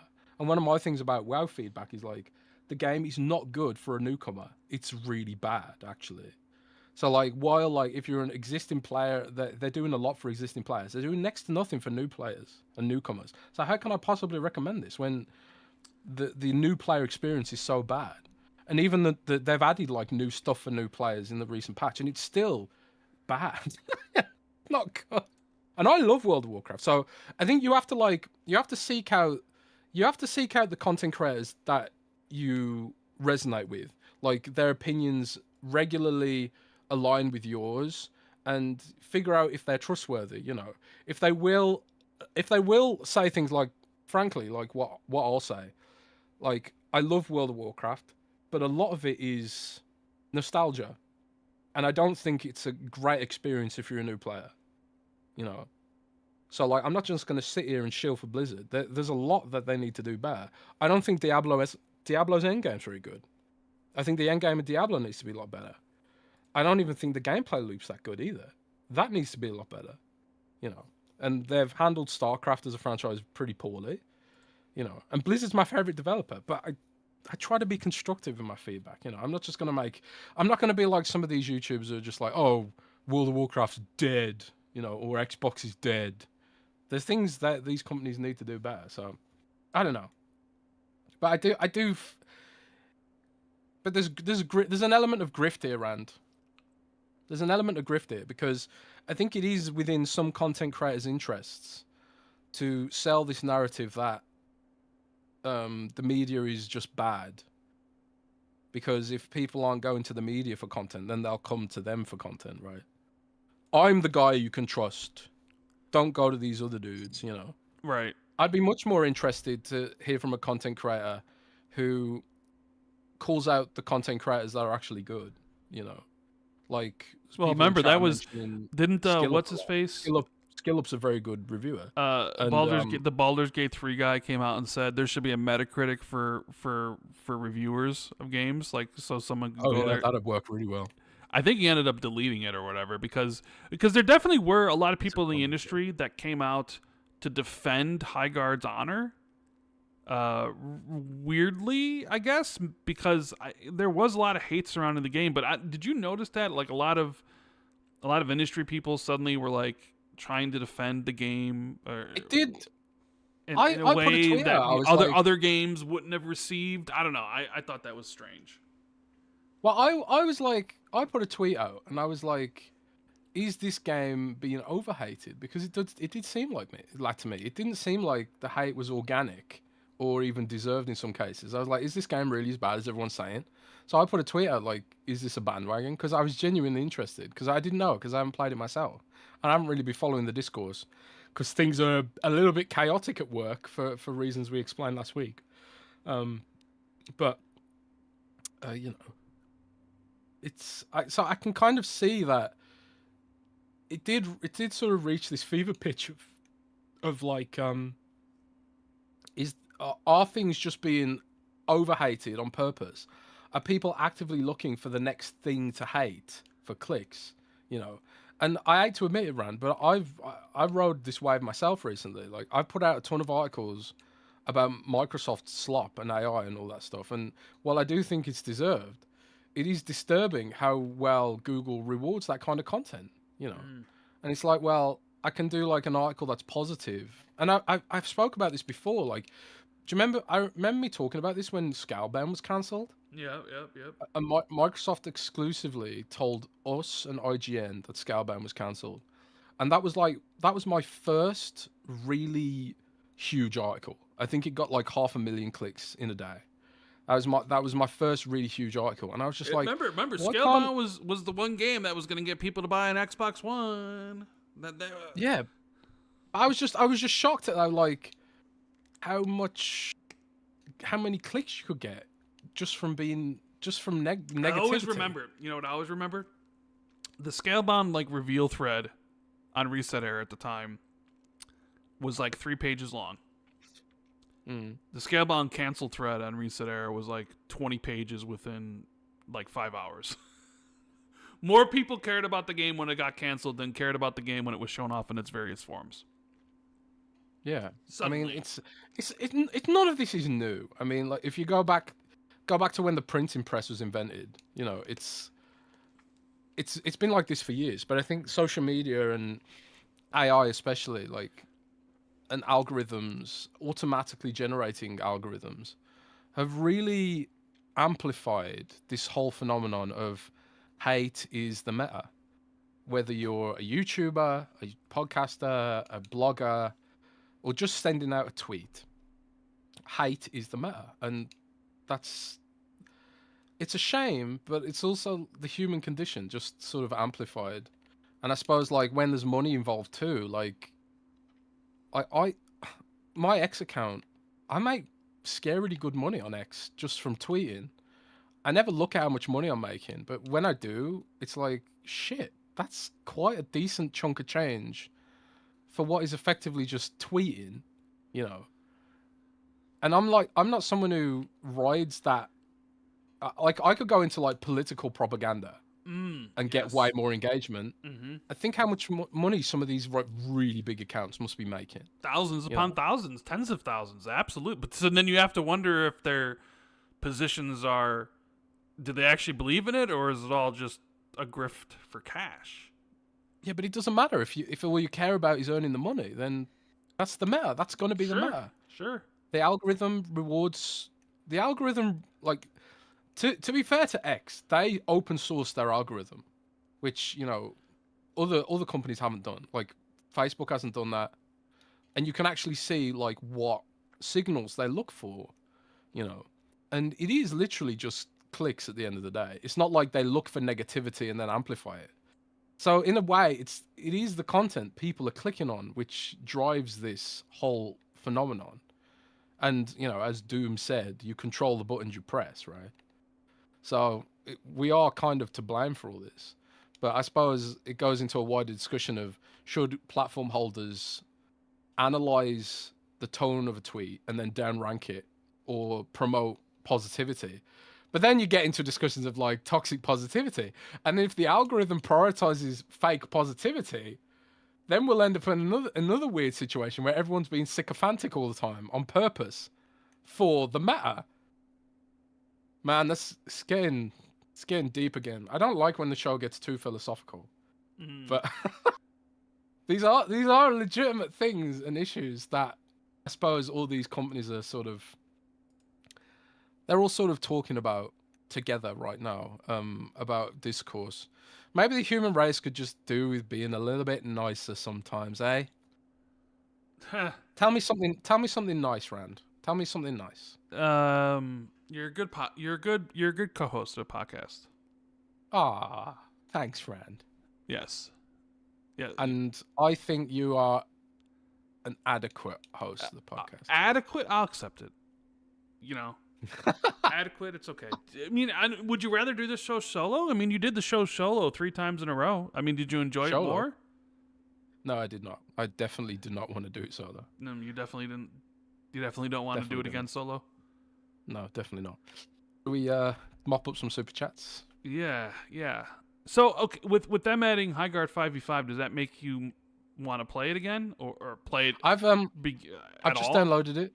Yeah. I've just downloaded it. I'm curious now. I want to see if I do want to see if it's overhated. Like, we're sitting there talking about it, and I haven't played it, so I'm gonna play it a bit. Maybe I'll record some footage for the podcast next week, and we'll give our thoughts on it, maybe in a more detailed way. But all right, I tell you what, I have been playing, Rand. What? I've been playing Code Vein 1 recently. in preparation for Code Vein 2. Yeah, I mean, I got a Code Vein code this week, and it was, not in time to do a review, but I kind of like, I kind of feel like if I get a code, I should write about it. But I was also like, well, I haven't played the first one, so I'm just gonna, on a whim, I'm gonna download the first game and give it a try, and I really like it. Really, really like it. And it's like, it's janky as hell, right? It really is really janky. But, it's got waifus in it, so I'm good. It's waifu Souls, man.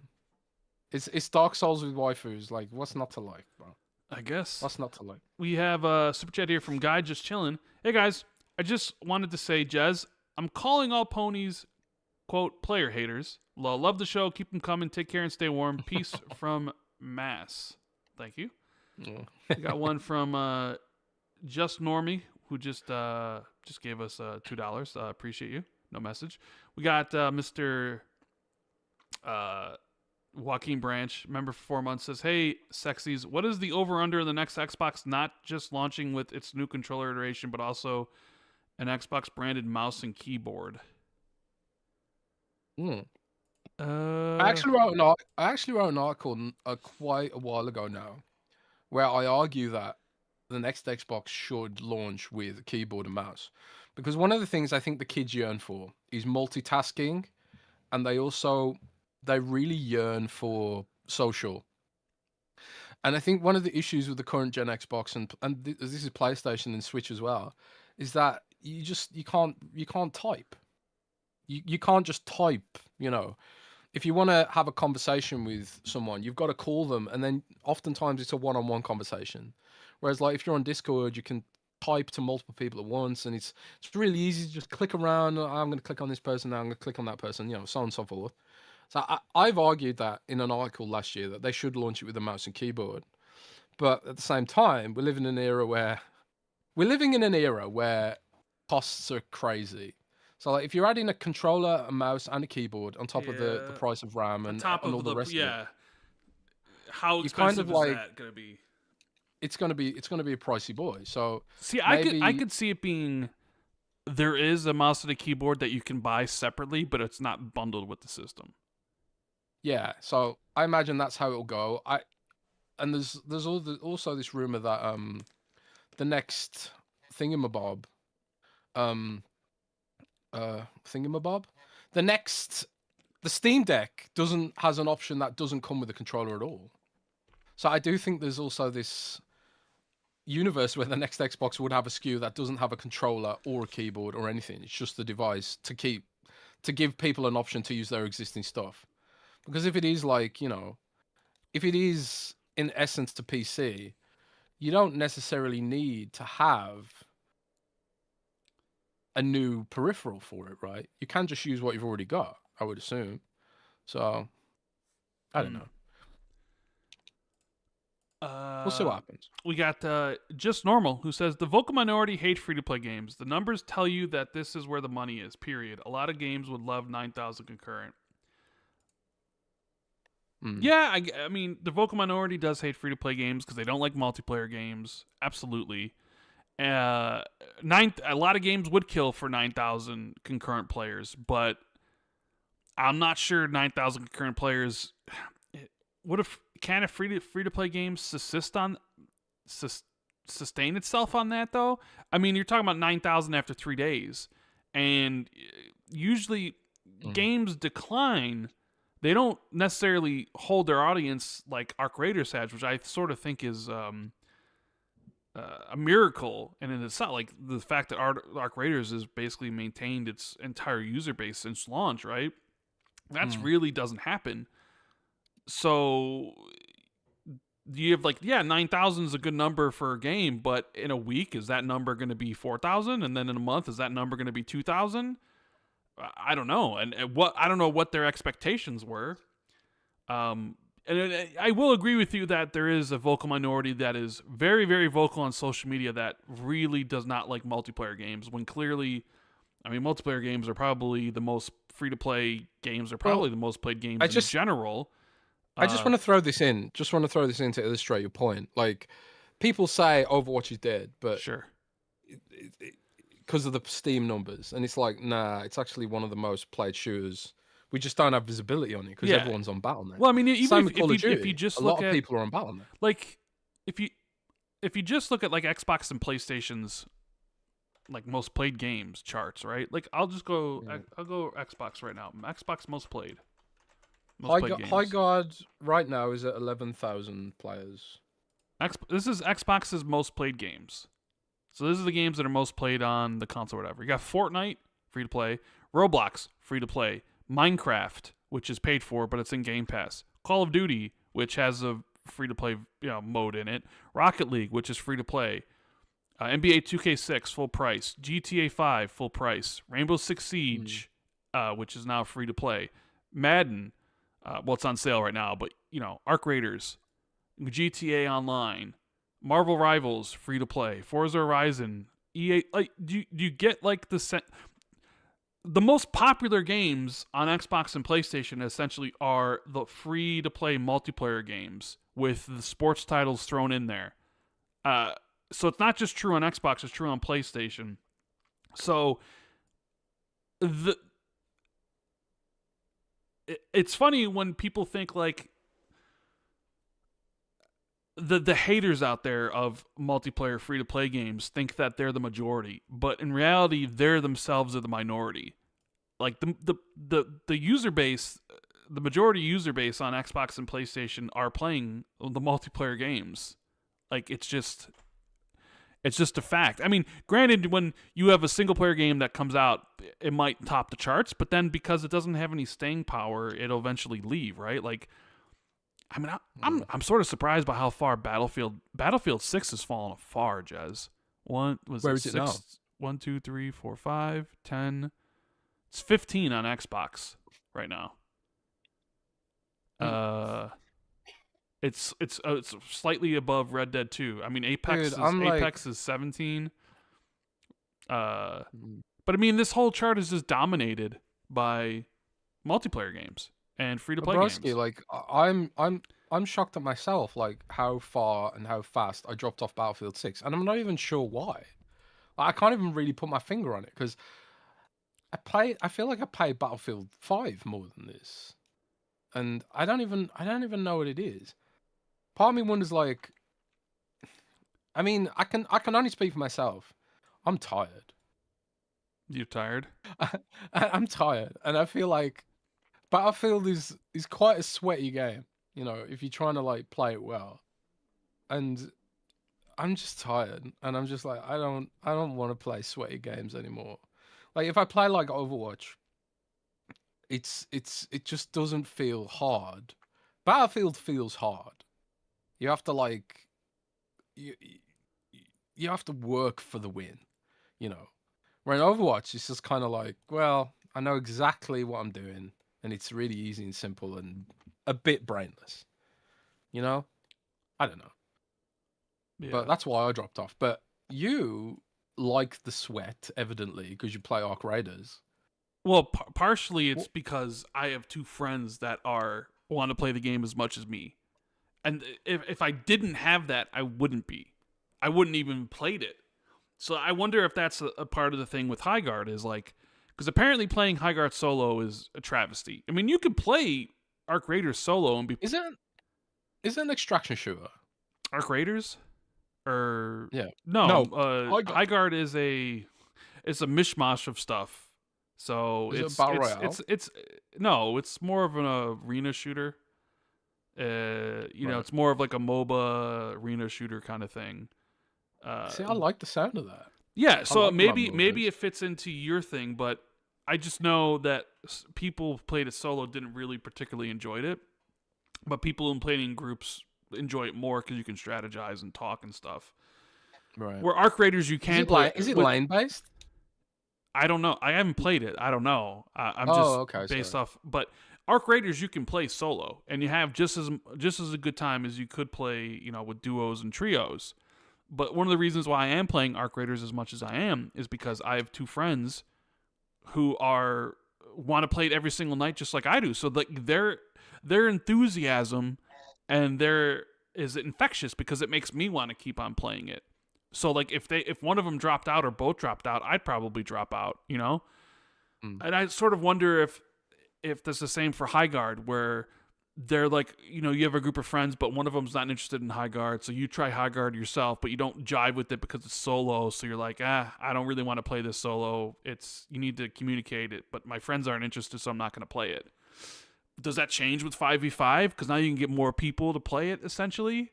I don't know, but I don't know when the Arc Raiders thing is gonna fall off, Jez, because like I've been playing the game every single day for like 3 or 4 hours every night, and killing people and taking their loot is still super enjoyable. You're know just what I mean? mean, bro. I mean, I couldn't play that, man. I'd feel too mean. I'm too nice. I'm too nice. To yeah, but I mean, we lose too. I mean, people take our stuff. I'm just saying, like, it is. It's still nice. really good. It's still really good. We have, let's see here. We have Chris, who says Microsoft talking about bad Xbox hardware sales is the equivalent of the meme with the guy shooting somebody in a chair and asking who did it. Yeah, so let's talk about Xbox dying for the 100th time, shall we? Yep. So Or Xbox. What happened here, Jez? Xbox put out their financial report, or Microsoft put out their financial report. And yeah, it was Microsoft's Q2 fiscal year 2020. I thought it was so not. Well, it was. Oh yeah, it was their Q2 because they're in Q3 right now. Yeah. So Microsoft fiscal year starts in the summer, which is where some people get confused. I certainly did back in the day. But they put that out, and yeah, lo and behold, hardware sales were down. Shocker. It's been this every quarter for the last 2 years. Is every quarter for yeah, it's like down 32% or whatever, or down 30%. Yeah. I mean, it's kind of like a managed decline. They're not really making any hardware. They're not really marketing it. Then didn't do any sales. So like these are kind of things that, you know, would potentially bump up the revenue, but not necessarily the profitability, because obviously it costs money to do sales, and the margins would be hurt. So they could do things to get the hardware sales up, but they're not doing it because of, you know, various economic factors. It's too expensive for one thing. And also they're very margin oriented at the moment, which means they're selling games on other platforms, so on and so forth, as we know. So not a huge amount in there that was particularly a shocking revelation for anyone who's been paying a lot of attention. But, you know, as per the slop tubers, as you like to, the term you coined, it's the Xbox is dead for the 100th time or whatever. So, but Microsoft stock was down, and I did see there was some outlets that were like, "Oh my god, the stock is down because Call of Duty is dying," you know. And it's just like, man, I can't emphasize enough how little Microsoft cares, or Microsoft shareholders care about Call of Duty's performance. The stock is down because of capital expenditure. They are spending so much money on AI, and investors don't think they're doing it in a thoughtful way. Investors think that Microsoft's capital expenditure on infrastructure is insane or too aggressive, and they're starting to get nervous about it. So Microsoft spent I think it was 39 billion on data center infrastructure, and they missed their targets for growth in AI services.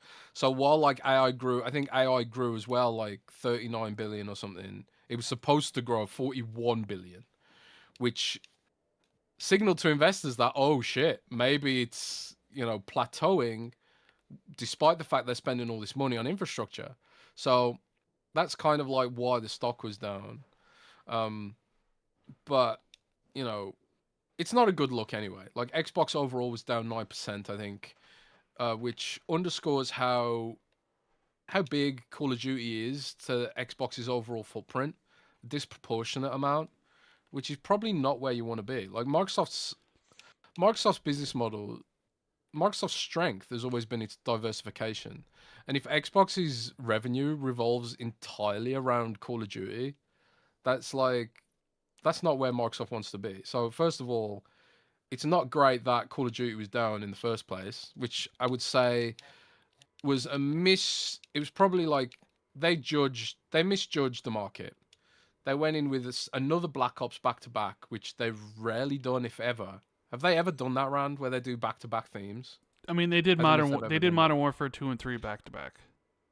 Yeah, and So it's Modern Warfare 2 in 2022, then Modern Warfare 3 in 2023.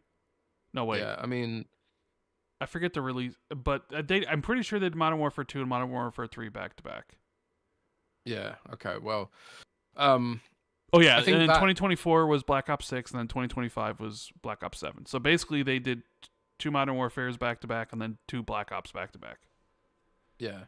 But they said they're not going to do that anymore, which they've identified as a problem. People didn't want the back-to-back themes. I think the the sci-fi stuff is also divisive and whatever. And that's just what happened. Call of Duty was down, so that's why Xbox was down all up. Now, I suppose, but the elephant in the room is like, is Xbox's strategy working? For people who are into the ecosystem and don't want to see the ecosystem die or be hurt or whatever, because we're investing in the ecosystem. We bought games in the ecosystem, and like Rand says, a lot of us don't buy physical discs anymore, so we're kind of locked to the platform. So we're invested in its success. It's not necessarily a console war thing. I've spent a lot of money on this platform, and I don't want to see the platform go away, because then my purchases will go away. It's just kind of logical, really, to want to see the platform do well. So in that universe, it's completely justifiable to be concerned about whether the strategy is working or not. And when you look at the data, it's not particularly hot. Satya and Amy did talk about Xbox a little bit in the investor meeting, and they were saying things like Xbox PC was up, but they didn't offer any granular information on how it's up. They never and do. Also they never do.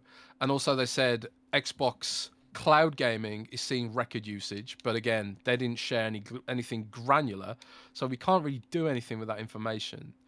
So what we're ultimately left with is here, once again, is a lack of transparency, guesswork about how the platform's doing, how the strategy is doing, and whether or not the sort of multi-platform push, which is what Satya wanted at the end of the day. That was all him, all up. Satya was like, I hate exclusives, I hate living in that world, I want software to be everywhere, blah, blah, blah, blah, blah. That was Satya's whole thing. Is that strategy working? And so far, the evidence suggests no. And if it is working, they're not doing a good job of telling us how it's working by being so cagey about it, So, I don't know. How do you feel, Rand, about Xbox being dead for the 100th time this year?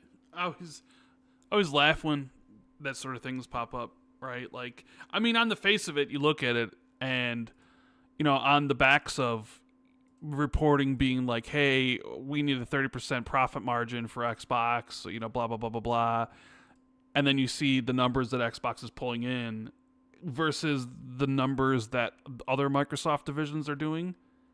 And you're like, oh yeah, like Azure up 39%, this up 30%, that up 35%. And then there's like, what's the segment that Xbox is under? Personal computing or something? Or what's the actual division?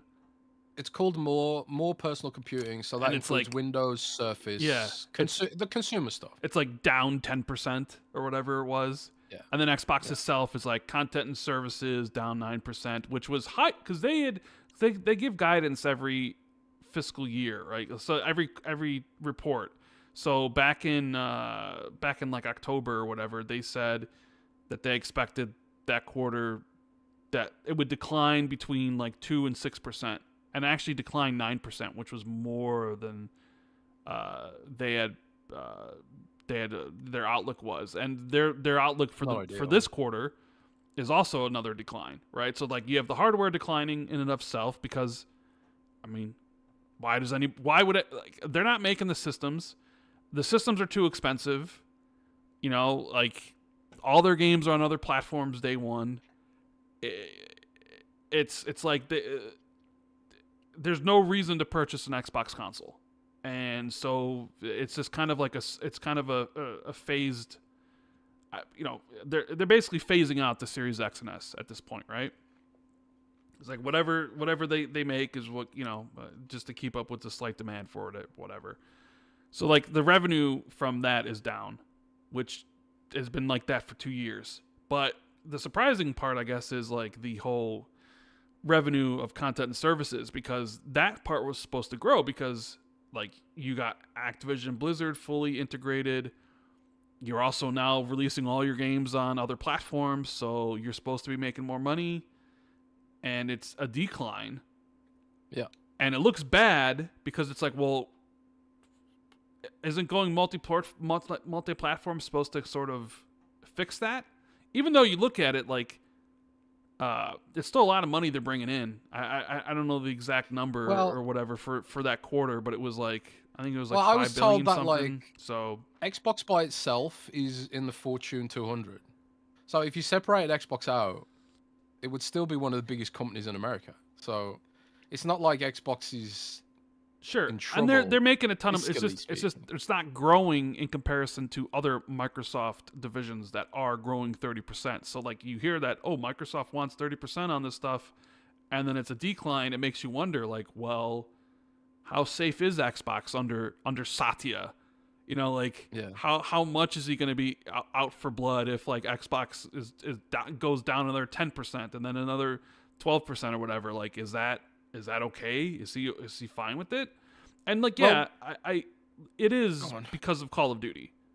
Like Call of Duty, it's funny because I remember telling you this before Call of Duty came out. I was like, and this could be the year Call of Duty, declines very, very, very badly. Like, no, it'll still be number one. It's still a ritual, and blah, I mean, it was number one for November, December, but doesn't mean anything. It's number 5 or 6 for the year. It was still number one. But Bio reports it's down 60% from last year's Call of Duty. Those aren't good numbers. So if I'm Microsoft,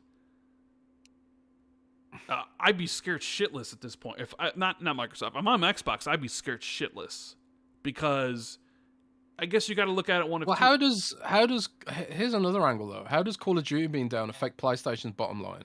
Because they haven't released anything major like this quarter. I mean, we don't know. We won't know until Sony releases their stuff. Well, who knows? That's the central issue is that Call of Duty is just disproportionately large, and not only Call of Duty, but you can extrapolate it further and zoom out even further. Service games are disproportionately large and influential over the. Like, imagine what PlayStation's financials would look like, and Xbox's too, if Fortnite, Call of Duty, and I don't know, Minecraft all simultaneously dropped off. And maybe. And the thing all the kids wanted to play was some AI meme slop that was embedded directly into YouTube or directly into a website or an app, and it wasn't even a game, and it wasn't coming to PlayStation, it wasn't coming to Xbox or Nintendo Switch, and that's because I think that's one reason why investors are kind of thinking about some of this stuff, because the biggest game in the world right now, Roblox, it's big. Not because it's on PlayStation and Xbox, it's big because it's on the web and on iPad and your shitty laptop, It's free, and Sony and Xbox haven't been the delivery vehicle for that game. No. So what's going on with Xbox? Like, it makes for a fun headline, especially if you're a slop tuber, but it kind of betrays the fact that Call of Duty is also on PlayStation, and Call of Duty declines.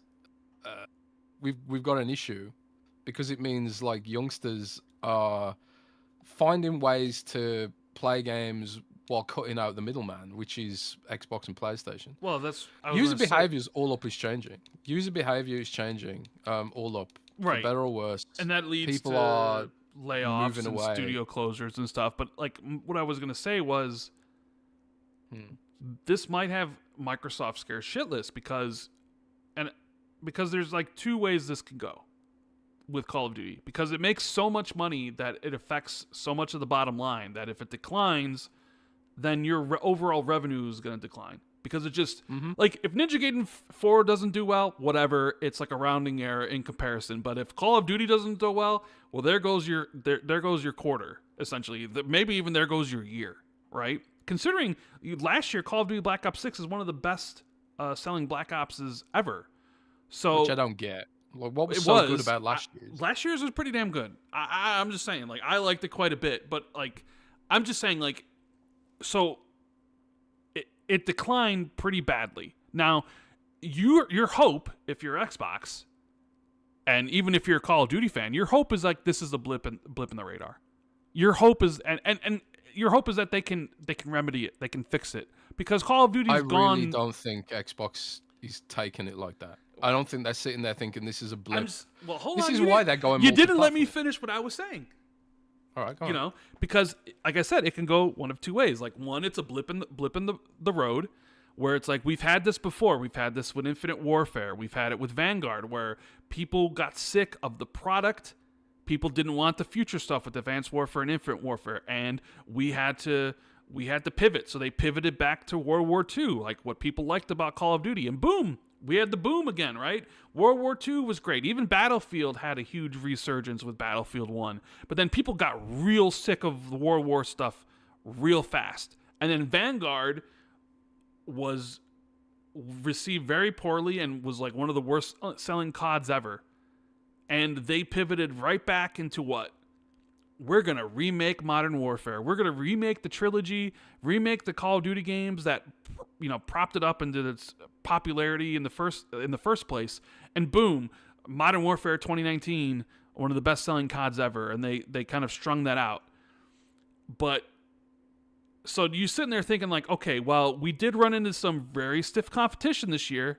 Battlefield 6, best-selling Battlefield ever, best-selling game of the year. We ran into Arc Raiders, which nobody expected to be how good and how well that game performed. Like, we ran into two buzzsaws, and they basically kind of ate our audience, right? So the hope is that, well, there's no Battlefield 7 next year. There's probably no Battlefield 7 in 2 years. There's not a new Arc Raiders. So some of that stuff might be alleviated because we won't have competition in the shooter space. Granted, there is a Grand Theft Auto 6 this upcoming fall, so that's going to be a factor. But you're looking at it like, well, we're not going to have any new games from those franchises anytime soon, so we'll hit it back. Or the more devastating answer is that this is just the beginning of the Call of Duty decline, where like people have had enough with it and they're just over it and they're looking for new experiences. They're looking for new stuff, and they're like extraction shooters becomes the big thing. Like, so it's either they're going to bounce back and be the old same Call of Duty and make the money that they used to make and sell the copies again and be number one on the block, or, you know, or it's like the start of the beginning of the end, where it's like, it's just going to get worse from here on out. And you spent all this money on Activision, and you spend all this money because the reported figures are basically $500 million on each new Call of Duty release. And that was okay when Call of Duty was selling shit tons of copies with shit tons of microtransactions because you make your money back. But suddenly, if you're not selling that much anymore and you don't have the player base anymore, now you're not selling the microtransactions, that becomes a big problem. So, I mean, you would like to think that maybe the studios and teams are reinvigorated to want to actually prove again that Call of Duty is the top dog on the block, so they get the creative juices flowing, so that like future Call of Duty releases they give them exactly what people want and been asking for and stuff. Maybe they go back to boots on the ground type things. But it's this kind of scary position, because if Call of Duty keeps on declining, you know, that's a lot of Microsoft, and that's a lot of Xbox's bottom line in general. It's like, you know, so it's like that's a scary place to be, right? Yeah, it's something that needs to be fixed. mean, I think like what could happen is that we just see a market correction where like these huge games that are just really expensive to make, they just stop being viable. and the industry sort of becomes this Steam-oriented universe where we get these boutique gaming developers like your CD Projekt Reds, and that aren't necessarily, maybe they're situated in places where it's cheaper to make games like Poland, or and the era of San Francisco, or games that are made in these really expensive areas. Maybe that declines, and then we end up in a game industry which is a little bit more, I don't know, thinner. Maybe there's less opportunity, maybe, for publicly traded companies to succeed in that universe. But I also think that we are maybe writing off Call of Duty way too quickly. I think Call of Duty is still a huge draw, and there's still a lot of juice they can get out of it, informed by games like Arc Raiders. And I think I just think it's too early to just call time on it all, but we'll see what happens. Like I really didn't expect this year to play out the way it did, and I expected Call of Duty wouldn't hit as hard as it did, especially after all the hate it got this summer with American Dad. They pushed too hard in that direction, but I didn't expect it to be Arc Raiders the reason why it dropped off. I expected it to be Battlefield, and Battlefield's the one that's ended up being in heavy decline. I did not expect it to go that way. Did you? I did not expect Battlefield to drop off as quickly as it did. I mean, I did not expect Arc Raiders to be as big as it has for as long as it has, and I did not expect. I thought Battlefield 6 would sell incredibly well, which it did, but I am shocked by the drop off. It definitely. I don't know if it was where people were like they wanted to be part of the moment, and maybe this is just too not wishy-washy, but like there's a part of me that wonders if people wanted to be part of the movement of like taking down COD and being like, yeah, we're gonna show COD, we're gonna speak with our wallets, and Battlefield's doing all this right stuff. I mean, people love the beta, which partially that's another thing when we talked about Highguard of like the beta, like how the beta for Battlefield 6 really drove interest in the game and help lead it to the massive sales success that it saw. And it did. I mean, it sold better than any single Battlefield before it. But for whatever reason, maybe it was just like once you had the game in your hand and once you played it for a bit, you just got bored of it really quickly. Like it's kind of like a monkey paws wish, where like you wish for this to happen and you got what you wanted, but not in the way that you wanted it. Or you know what I mean? Because it declined very fast, and it's like, well, were they also hurt by Arc Raiders? Probably. I mean, look how much Arc Raiders has. I mean, Arc Raiders. I'm looking at the chart on Xbox. Like, it's higher than Battlefield, and I never thought that would happen. It's it's higher on PC. It's probably higher on PlayStation. Yeah. I think they probably also felt that the Battle Royale mode would bring in more players to Battlefield 6, and that seemed like a flop right out of the gate. I think what these companies really need to do is accept the fact that the gaming audience isn't growing for these kind of games. Like the millennials there aren't more millennials coming, and youngsters want to play to catch a brain rot. They're not hyped about Call of Duty. So I think if they want to capture the younger audience, they probably need to split Call of Duty into two entities. One that rides that brain rot wave, stick whatever skins you want in there, and then have a Call of Duty classic for the spendy millennials. I think that's probably the way it's going to go, and we've seen this play out with Fortnite a little bit. There's like Fortnite modes which are trying to cater to like the older Gen Z who are nostalgic now for the way Fortnite used to be. I saw Ted Timmins, who's like leading Fortnite game direction now. He used to lead on Sea of Thieves, and then he led on Raven. I think he was on Call of Duty Warzone, and now he leads Fortnite. So I saw him putting out a thread recently where they're talking about addressing the issues with Fortnite, and a lot of it read to me like, oh no, Fortnite's having this issue where some people want it to play like a certain way and other people want it to play another way, because it does feel like the audience generationally just has such different tastes. And I think with these aging franchises like Call of Duty and whatever, you've kind of got to deliver almost two different experiences now and laser focus on that. We've seen it a little bit with Diablo. Like, I remember when Diablo 4 launched, they were like, oh yeah, we're going to take it back to its roots. We're going to make it more like Diablo 2 because they thought, oh, that's what people want because of Path of Exile. But then it came out and everyone was like, oh no, we want it more like Diablo 3 where it's super fast paced and there's numbers all over the screen. So, and then Path of Exile 2 started blowing up because it gives you what the Diablo 2 players apparently want. But then Path of Exile players were pissed because they wanted to be more like Path of Exile 1. It's almost like you kind of can't win.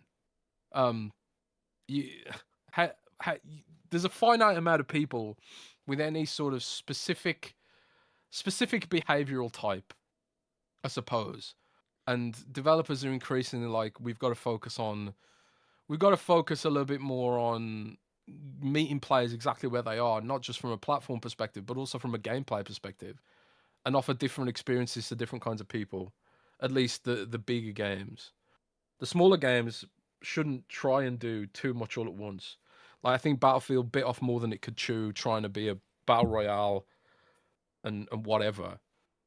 They should have just laser focused on giving Battlefield players what they wanted, and instead they diverted resources to a battle royale when they should have been working on the core gameplay loop and making sure there was a live service to keep player retention up.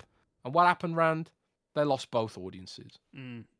So, well, you know, the thing is, if you project a year out, if we're here a year from now and we're covering Xbox and they put their figures out for October, November, and December for this year, if those numbers aren't a growth, then there's probably a big problem, right? Because there won't be growth. Because I think Xbox's plan, and this is where. Well, hold on. You don't think October, November, and December next year will grow? You don't think with GTA 6 releasing and another Call of Duty that's probably not going to decline 60% from the current Call of Duty? You don't think just from that there'd be growth off that, whether or not there's the Gears and a Fable in the same period time frame as well?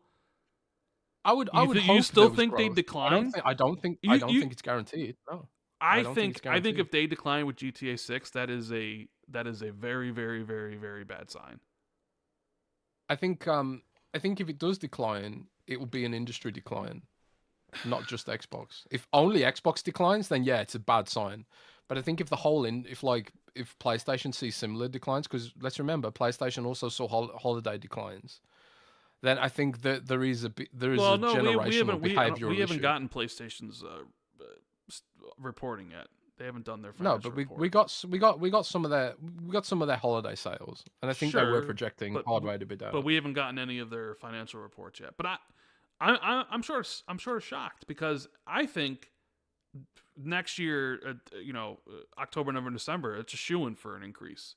If it's not, then like there's something severely wrong. If you can't grow your business with the most anticipated game release of all time, if both PlayStation and Xbox decline next year with GTA 6 releasing, like that is alarm bell, like the house is burning down type shit. No, my thing is like, if Xbox declines in that universe, then yeah, there is an issue with Xbox, and they really need to. They've fucked up really big, right? But if there's an issue of both Xbox and PlayStation, because obviously PlayStation's getting GTA as well, then what that infers to me is millennials are too tired and the kids don't care. Kids are happy with Roblox, and then we have a generational issue. We have an issue where the big platform holders focused entirely in the wrong things, and protecting what they had instead of evolving while Roblox ate their lunch. And I think that's a big issue that I think the Xbox hate really covers up. Like, all the YouTubers, they focus on like Xbox dead, Xbox bad, and all this kind of thing. And I even see people in chat like, why do you keep bringing up PlayStation? And it's like, it's because all the focus on Xbox is covering up what could be the bigger issue, is that Roblox has completely changed the way the next generation experiences games. And I think that is a bigger issue for people like us of our age, because we want those kind of games. But if a lot of us if people are in our generation are aging out because they've got kids or whatever, and then the younger cohorts coming in who are meant to replace those people aging out, if they don't want GTA, then that's a huge issue. I know GTA is an 18 rated game, but like we all played that shit when we were younger. You know, we grew up playing GTA. Bro, did you know that Microsoft banned Jeffrey Epstein from Xbox Live? When? I just see the Tom Warren tweet. Microsoft banned Jeffrey Epstein from Xbox Live in 2013 for harassment, threats, and/or abuse of other players that was severe, repeated, and excessive. He's even got like the email and everything. Apparently, there's a whole bunch of Epstein emails that came out today and stuff.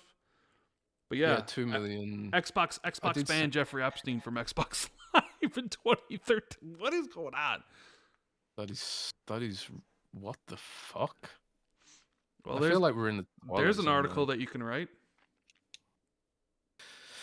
Oh, no, I'm clocked out, man. Someone else can write. Yeah. Yeah, because I mean, the news of Windows Central's demise has been greatly exaggerated.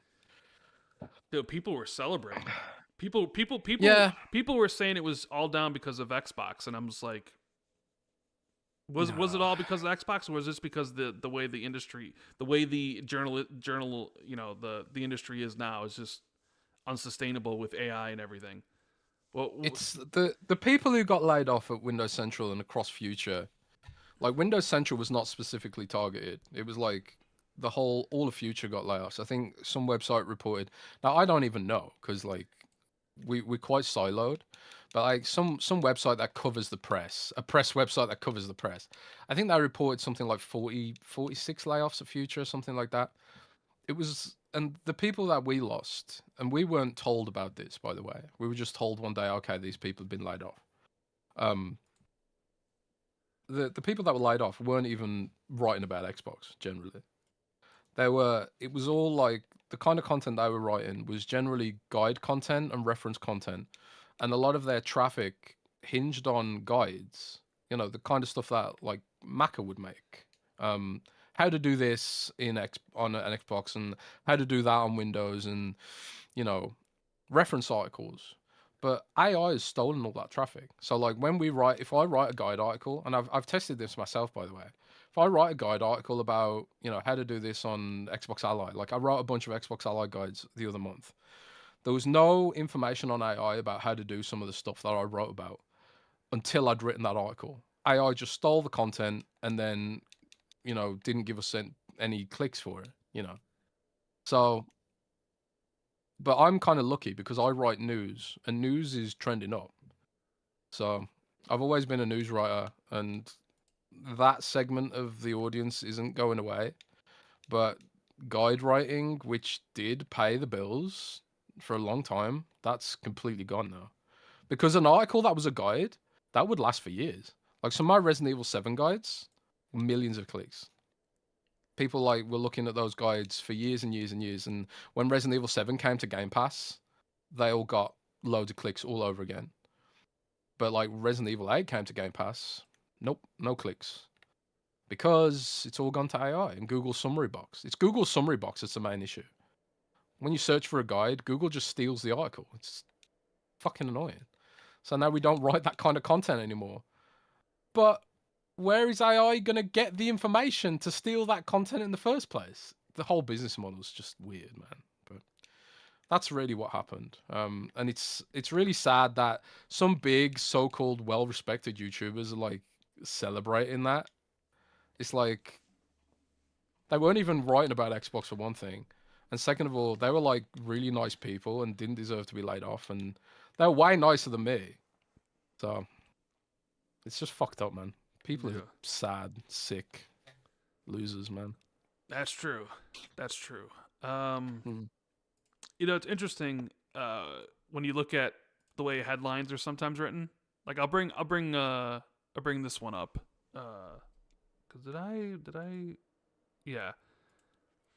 Twice as many developers surveyed by GDC say they want to make games on PS5 or Switch 2 than on Xbox, right? Yeah. So it's angled that way. Because, like, yeah, it's true. Like, the GDC thing, basically 40% of people of surveyed want to make it on PlayStation, and only 20% want to make it on Xbox. So it's a true headline. But at the same time, you could easily write the headline of twice as many developers surveyed by GDC say they want to make games on PC than on PS5. Because That's the headline I went with. because 80% want to make something on 80% want to make something on PC, and 40% want to make it on PS5. But it's the headline they went with here because I think they know exactly what sort of who butters their bread, so to speak, and they know the traffic it would get if it's included Xbox in the headline. Which, sure, it's a true headline, but also, like, it's also true that people want PC more than PlayStation. But maybe for them, that wouldn't get as many clicks or whatever. Yeah. So Yeah. I did see that, and I was just like, huh? I saw those headlines too, and I was like, oh, damn. And then I looked at the actual chart, and I was like, hang on a sec. Why didn't they go with this headline? Because that headline wouldn't get any clicks. Yeah, I don't know. I've seen some This small... is exactly why I started in journalism. It's shit like this.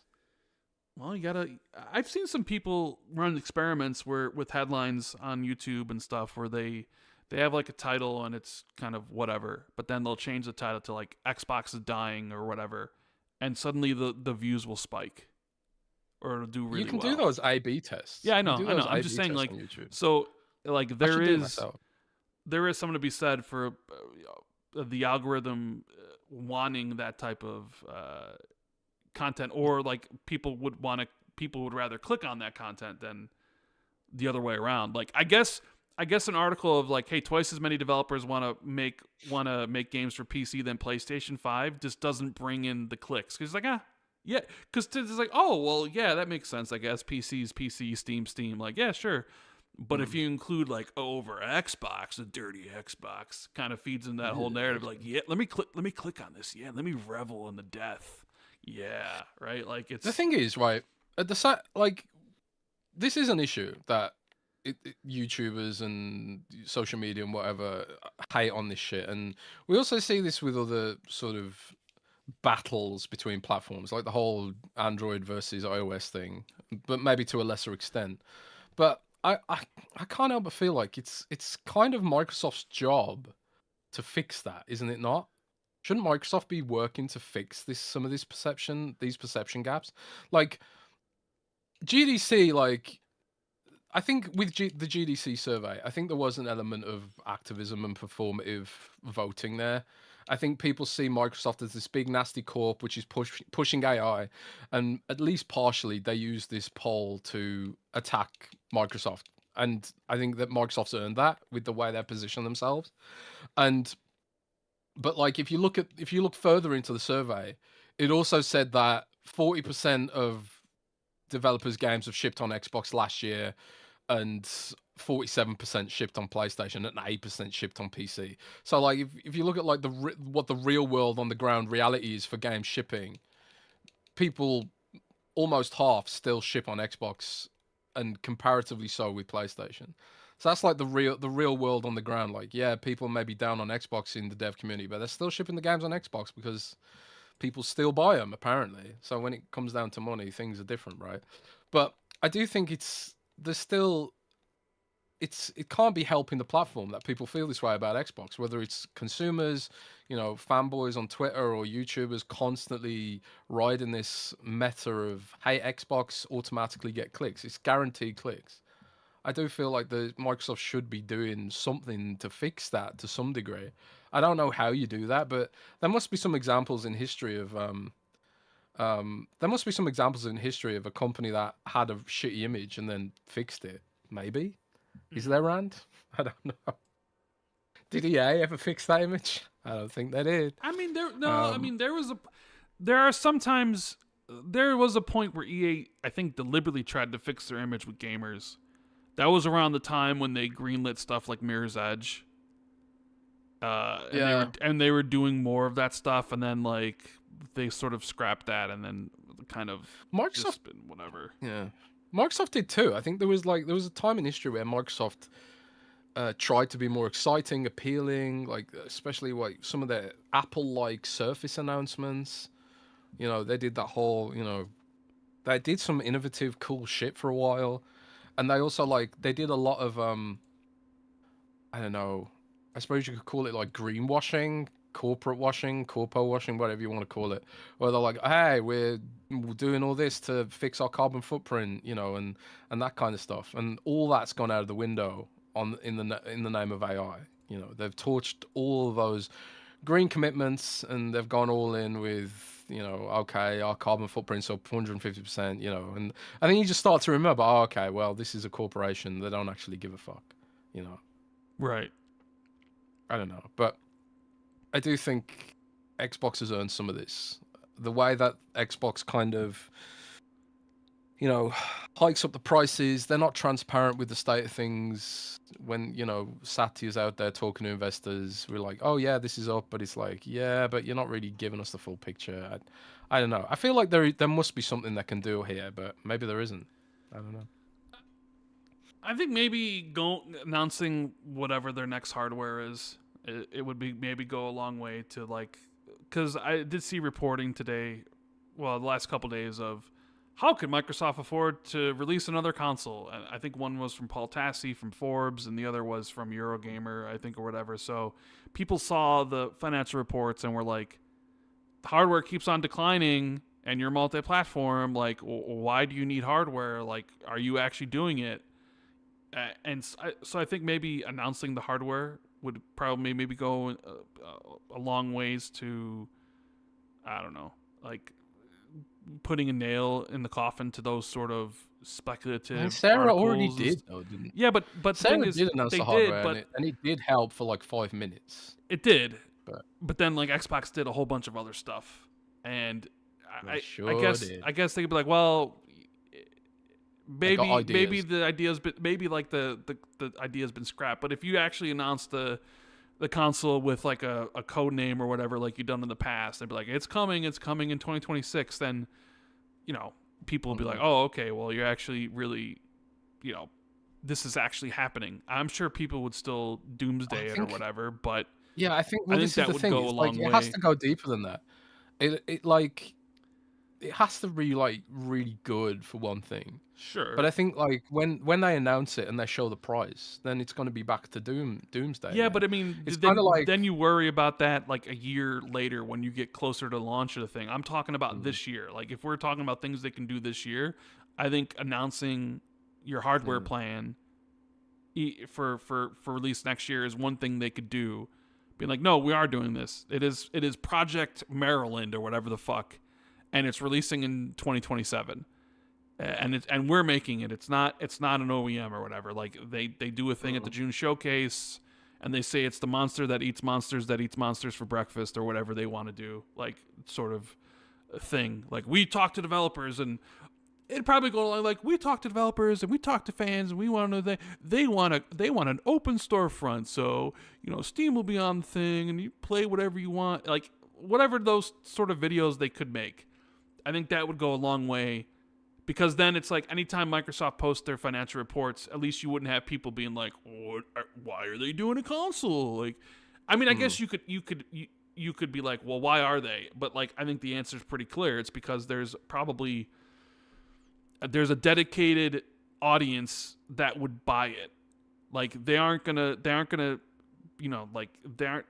expecting to sell 50 million of these things, but they're if their goal is to sell, hey, we have a hardcore audience of 10 to 20 million that will buy this high price system, who are like the most engaged, to spend the most money and sub to Game Pass, like we'll be happy making a system for those people.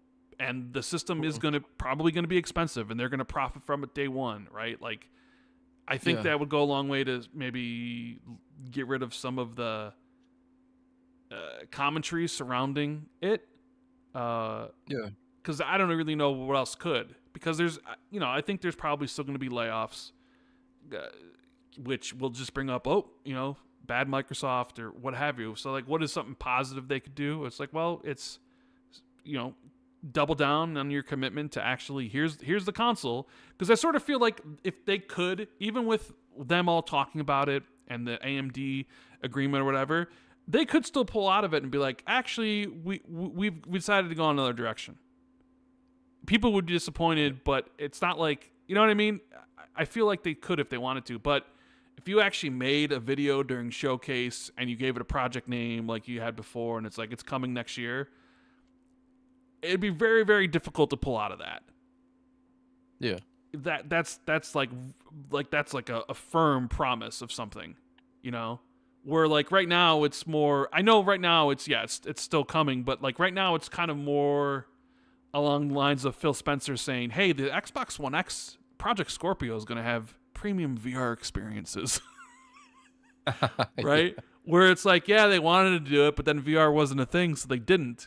And it's like, yeah, you have these quotes from Phil and Sarah, but it's like, yeah, we're doing this stuff and we want it to be a premium thing. We got this deal with AMD, but they could easily get out of it if they really wanted to, because it's not like they've announced anything, right? Yeah.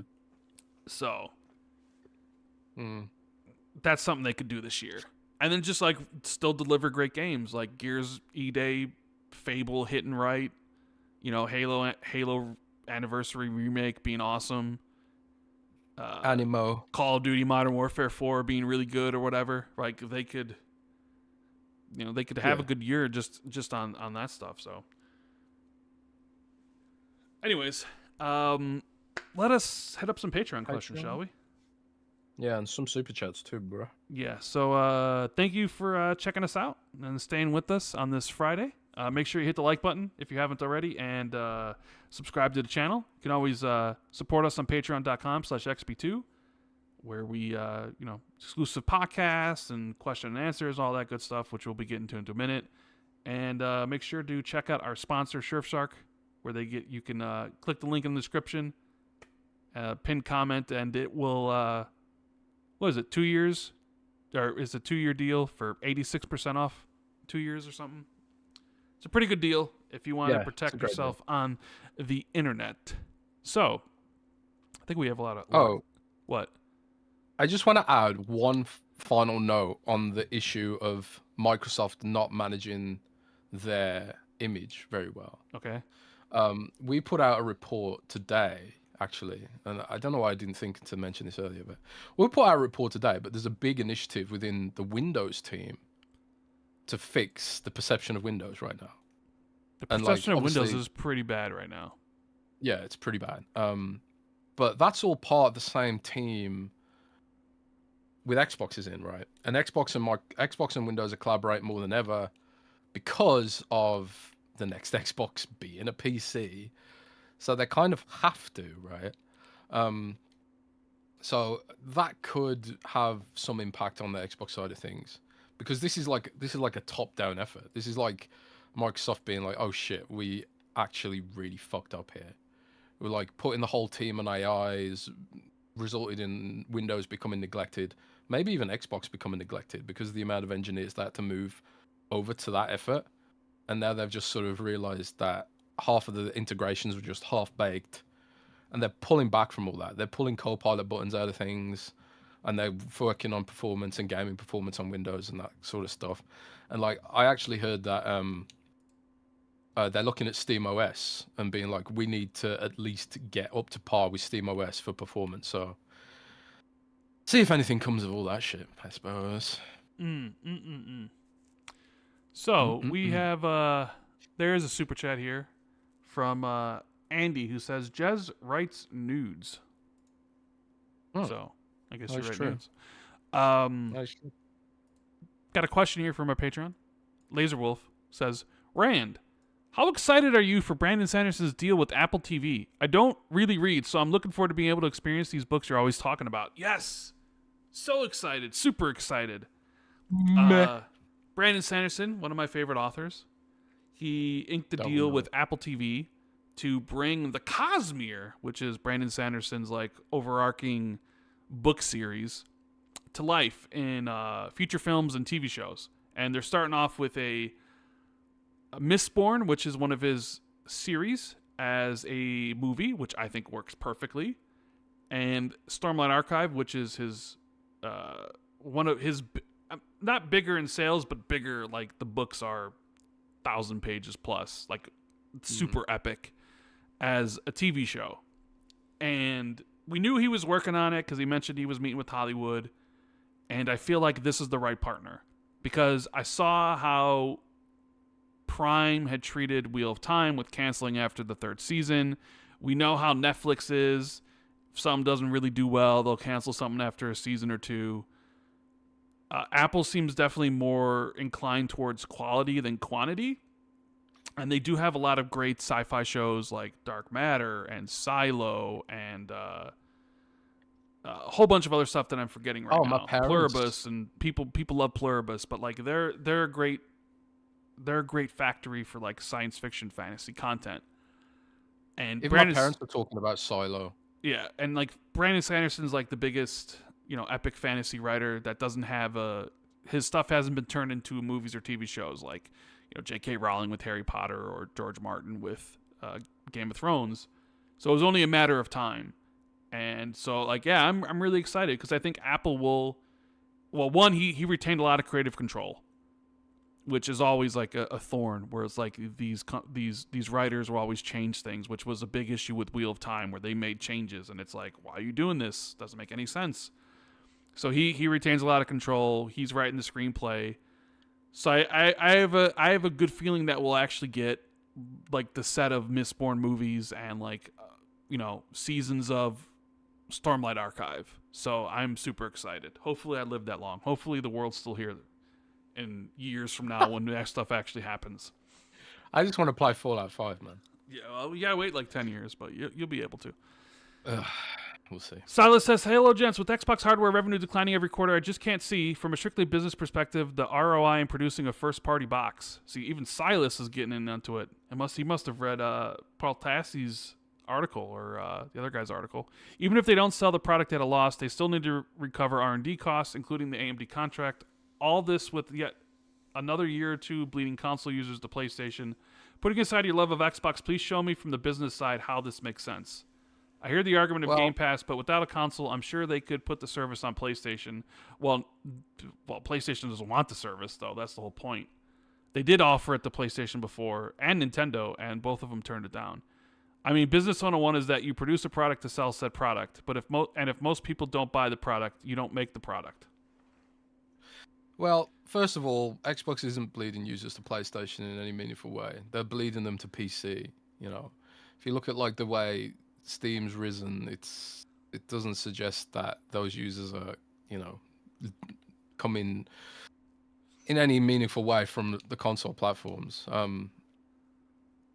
But the whole Xbox can't afford to do a first party thing is null and void when you look at Surface. You have to really think of this as boutique hardware. This is like, they're not going to mass produce this shit and sit on tons of stock that doesn't sell. They're going to make very little amounts and they're going to sell them to people who absolutely want them. They're becoming a PC OEM, and the PC OEM business is low volume. It's like saying, oh, I don't know why Asus makes a gaming laptop when PlayStation exists, because more people buy a PlayStation. Like, how many Asus gaming laptops do you think they sell a year of any one particular SKU? I'm telling you now, it's not millions of units, it's hundreds of thousands of units, and I don't think anyone's making YouTube videos about how Asus is doomed because they haven't sold 40 million gaming laptops. They're becoming a PC OEM. They're joining that ecosystem, which means lower volume, and that's just the way the business model works. As long as you sell what you've got, then you've got a viable business, So, and you'll start seeing more games show up on Steam this year that historically haven't been on Steam from Xbox, because everything is an Xbox, right? So, you just have to think of it like the next Xbox is for people who want it. If you want it, they'll make it for you, and that's it. They're not going to try and sell Gen Z or Gen Alpha on it. They're not going to try and steal PlayStation users using it. It's not a battle anymore. It's them being like, okay, we lost. Now we're a PC OEM. You have to think of it more like a laptop or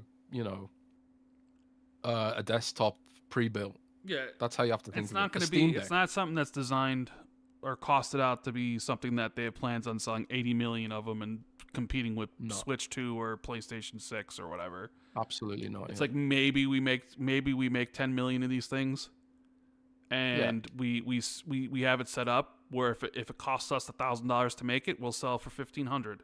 So we'll profit off of every single one of them we sell, and our hardcore Game Pass users are basically gonna be the ones that get it, because like, if you don't, that's the thing, if you don't make one, you basically just kneecap your entire Game Pass service. Because we had talked about it before, Silas.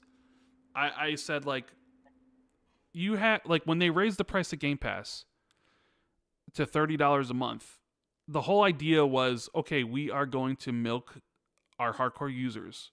We raise the price of Game Pass. The hardcore ones are the one to get it. But it only really makes sense is if you have another piece of hardware that you're moving those people to. Because right now, PC Game Pass is cheaper.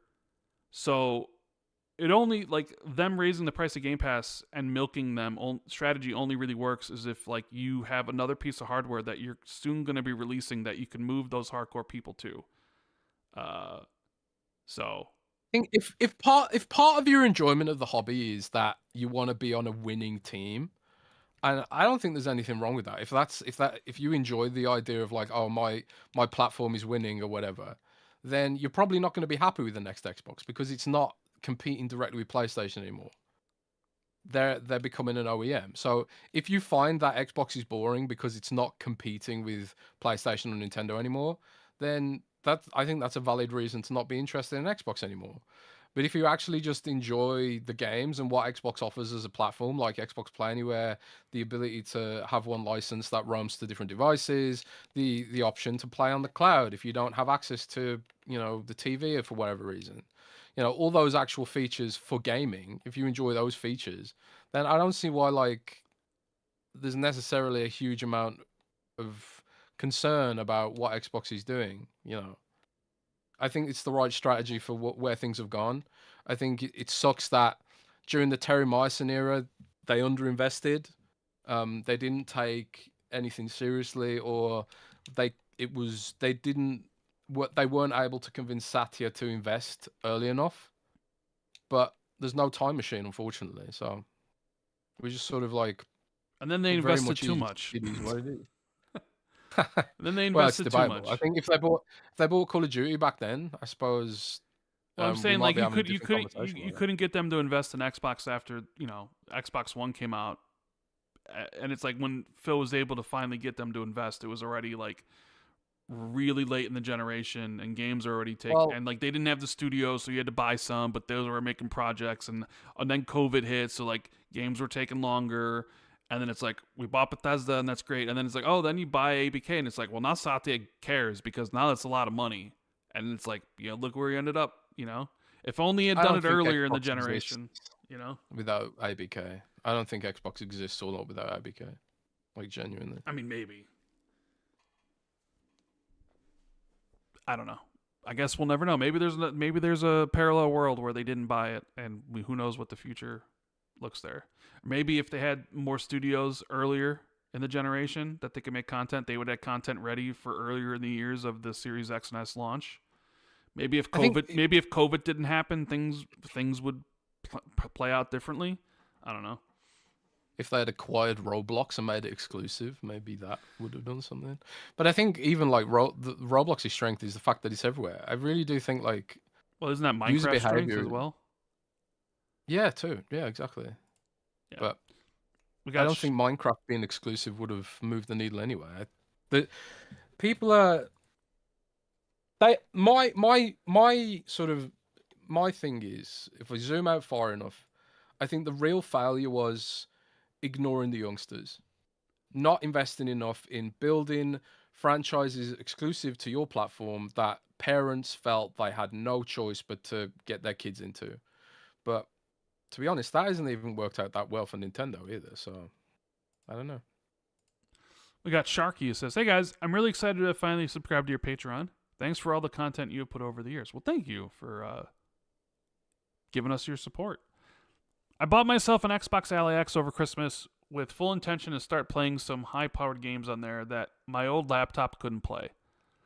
However, I often only have time for short gaming sessions, and so I must mostly return to the same PC game as before, Solitaire. What are Microsoft's ambitions for casual and mobile? Epic already has an Android store and could be an ally for them against Apple and Google. What are they waiting for? I have no idea what their mobile play is anymore after being basically shut out from all that stuff, and I don't know. I don't follow any of that stuff, so maybe Jez has a better idea of like their casual gaming mobile ambitions, but I have no clue. I genuinely have no idea either. I mean, this is one of the things, like the bubble that we live in as core gamers or whatever. We never really think about these huge markets, but I thought it was kind of interesting in that same GDC survey that only 16% of game devs at GDC with considering Android as a platform to make games on. And it's like, hang on a sec, there's literally like how many billions of Android devices out there, or at least hundreds of millions that can run decently high-end games.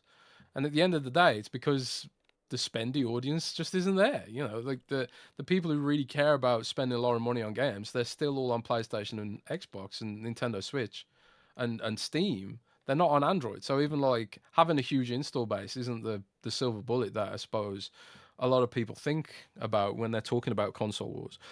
But when it comes to the actual question in the casual games, I honestly don't know how much Microsoft thinks about that kind of stuff. Obviously, Google's shutting them out, which doesn't help, obviously. Where that leaves the mobile gaming store, I have no idea. It's something I could try and look into and maybe write an article about. In fact, I'll try and do that next week because it was something that I talked about a lot for a while. Mobile game store this, mobile game store that, and then the whole idea just seemed to vanish overnight. You know, so yeah, I'll try and look into it, but I don't even know if there's a logical play there because how many people are going to download the Epic Games Store on mobile? Probably not many. The whole nature of mobile is casual, easy, accessible. Like nobody's installing a third-party store on those platforms. Nobody. I don't care. I don't care what Tim Sweeney says.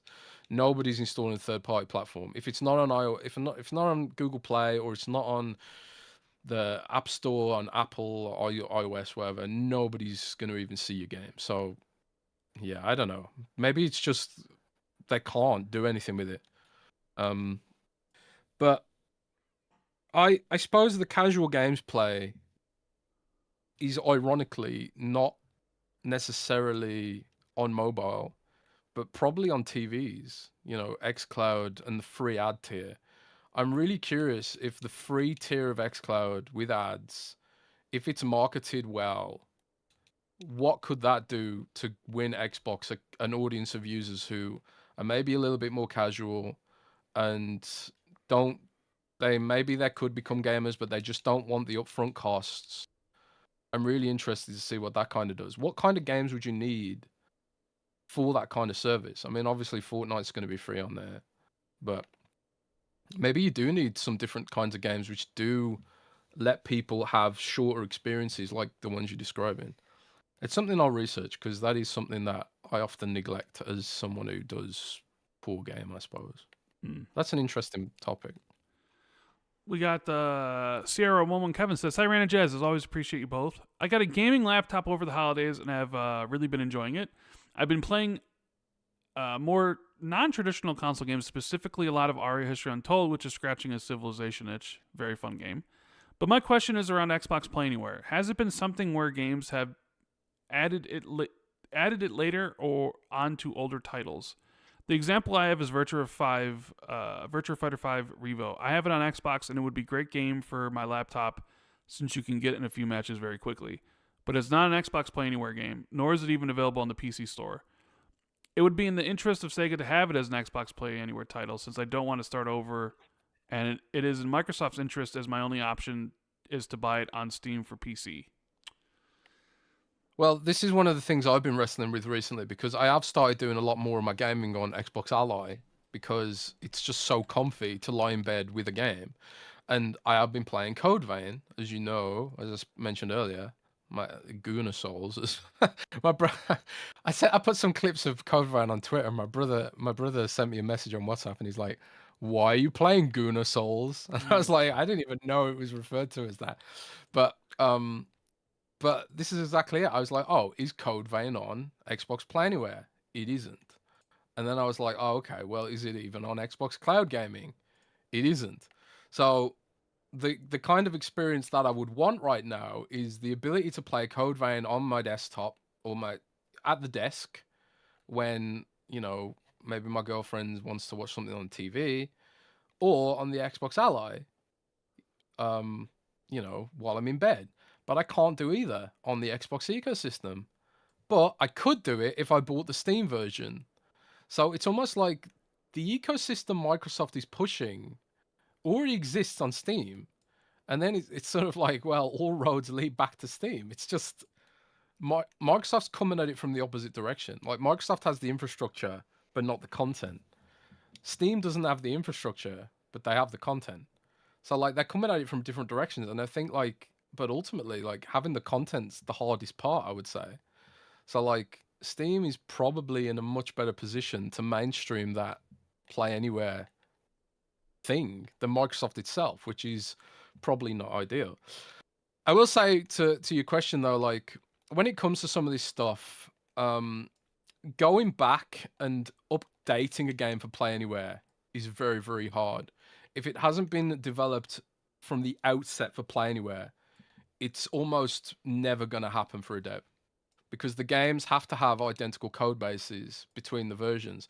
And if you've been developing your game in such a way that the PC version's code base has diverged heavily away from the console version, there's too much technical debt to justify going back and updating all that stuff. That's why, like, sometimes you have seen it happen when it's part of a Game Pass deal, because at least then it's like, well, okay, we're launching on Game Pass, we're going to make some money there with Microsoft, we can do it now. And maybe Xbox Play Anywhere is part of the deal, to go and retrofit the game for Xbox Play Anywhere. And then you've also got also definitive editions. Sometimes when definitive editions get re-released or whatever, then it's like, okay, well, it's justifiable that we go back and spend this money because at least we're kind of re-releasing the game. We can make some of our money back, and Xbox Play Anywhere can be like an additional feature for the users. But if there's no angle there, if it doesn't already have Play Anywhere, especially if it's third party, but even if it's first party, you've seen Microsoft itself, like, a lot of their own games have not been retrofitted for Play Anywhere, like Fallout 76, for example. Even Microsoft can't even bother to do their own games a lot of the time because it's just not worth it from a business perspective. But I also kind of feel like, well, if you want to build this ecosystem, you kind of have to invest in your own vision, which you're pushing, right? So I suppose we just have to keep bitching at Microsoft to make it happen, but I wouldn't hold my breath on that game, especially in particular. John says, "Hey, Rand Jez, with the promotion of the ROG Xbox Ally, do you think this could affect how Microsoft develops their games going forwards to mean they scale for both large TVs and smaller screens?" Say that again? With the promotion of the ROG Xbox Ally, do you think this could affect how Microsoft develops their games going forward to mean they scale for both large TVs and smaller screens? Well, a lot of games already do have this text scaling thing. If you on PC especially, like if you're a PC gamer, there's obviously like tons of different screen sizes and screen elements, which developers try to account for. They offer resolution options, they offer UI scaling options and text scaling options. And in like the era where accessibility has become like something developers think more about, that's become more commonplace that games already have that stuff natively. So considering like the next Xbox, is a PC, Xbox Ally will benefit out of the box from some of these features. But a lot of the first party games do that shit automatically. Like I noticed that Diablo, for example, Diablo 4 has an Xbox Ally mode, which I haven't seen many other games have. But like Microsoft really wanted Diablo to be a sort of showpiece for the Xbox Ally. So like when you go into the settings, there's actually an Xbox Ally mode, which not only tailors the graphics specifically for the Xbox Ally chipset, but also scales up the UI and the text for that ecosystem. So the answer is really yeah. I mean, they are looking at this. The new xCloud layout, which we didn't mention by the way in the show, the new xCloud layout, which was released last week, does have two modes. One of them is for TVs and small screens, and the other is for the desktop. So yeah, they are definitely thinking about that, and you should probably expect that going forward from pretty much all the Xbox Play Anywhere games that Microsoft releases. We got BL Saji. I apologize if I said your name wrong. He says, "Hi, Rand and Jez. I'm really happy as I just joined for the whole year thanks to the awesome discount. The exchange rate here Oh, in thank India you. is absolutely crazy right now. Well, thank you very much. Rand, I really hope you're doing better now. All my best wishes and love to you. It must have been extremely hard, but I hope things are improving. Take care, brother. I am. I'm doing good. Thank you for your concern. I do appreciate it. My question is related to XBA.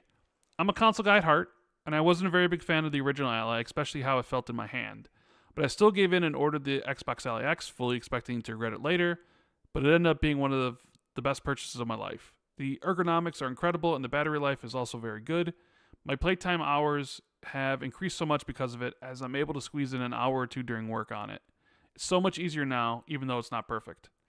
Because of the Ally, XBA has legit become a differentiator for a console person like me. My question is, when do you think FSE will come officially, not the beta, to Windows desktops? I built a powerful 4080 Super PC last year, but I still end up playing mostly on my console. Really sorry for the long question. This is the first time in the Q&A thread, and I wanted to say a lot. Cheers, guys. Take care. Well, thank you for Nah, the man. question. Thank you. Yeah, thanks for your question, and thanks so much for joining us. I'm not sure if the discount is still live. I think maybe it is for the next few days. But yeah, you can get 50% off on Patreon right now if you're a new member. So check that out if you want to submit questions and things like that. But yeah, so when it comes to the Xbox full screen experience, they did, for those who don't know, the Xbox full screen experience is it's a new setting in the Windows settings where it's like you can scale up the Xbox app for TVs, make it optimized for controller, and also it disables the desktop and some of the RAM intensive processes on Windows which aren't needed for gaming. So it's a pretty cool feature, but it is very much designed for the sofa experience. It's designed for when you're sitting back and you've got a controller and you don't necessarily have a mouse available and that kind of thing. I don't know if the full screen experience is necessarily going to be fully optimized for mouse and keyboard. It is really designed for a TV and controller experience. But there are more and more people who are like buying desktops and plugging them into the TV. And there are going to be like more and more OEMs that, you know, they more and more OEMs which make console like gaming PCs as you know new chips come out. Like Beating Maverick 707 with the 5 in chat just said, Jez, did you see CES Intel Panther Lake for handhelds? It showed Microsoft as being one of the partners along with other brands new Xbox OEM handheld. So yeah, one of the cool things Intel showed off at CES, which sadly didn't help its stock price a whole lot. They announced new chips specifically for gaming handhelds, and they look pretty good on paper. You know, we won't know until we actually get our hands on them properly, but they do sound really impressive. But not only like with the Z2 Extreme or the Panther Lake chip, they could also apply to little mini gaming PCs. They don't necessarily have to be used for handhelds either. So the Xbox full screen experience would be good for those kind of devices too. Like, but I do think they need to get it right. The full screen experience right now, especially on the Xbox Ally, has a lot of issues. I think performance is an issue. One thing I really hate about the Xbox full screen experience on the Xbox Ally is sometimes when you exit out of a game using the task switcher, the cursor will just lock up, and then like you tap on the screen and it's like you can still scroll, but for some reason the controller doesn't register the fact that you can click on any of the elements, so you have to close it all down and then open it all back up again, and there's like loads of little issues like that. So I would hope that they spend a lot of time polishing it before they set it to the prime time, because it isn't ready, I don't think, unless they do put a gigantic beta tag on it and start having like a more of a, because right now they're very sort of quiet about how they're developing some of this stuff. I wish they would talk more to the community about getting feedback on what features they want to see prioritized, because they're pretty quiet about it right now, and we don't really like get any updates unless someone leaks it. I wish they'd have more of a rapport with the community, but you just got to follow the development and keep an eye on Windows Central, and we'll let you know all that shit's going. Okay, we got Pat Rock, who says, it's fine when people try and get Xbox to leave the platform space. Maybe they should, but think about the ground Xbox has laid. They have OG Xbox games for sale, 360 games, Xbox One games, and Series games. I have almost thought it would be better for them to leave and come back after 2 to 6 years. What does that actually do aside from leaving platforms stagnant? All those games are available, and the next gen can have those available too, and even taking one gen offers the possibility of losing every major publisher. Think about how bad Apple is as far as big as they are. It could be very much worse for Xbox right now.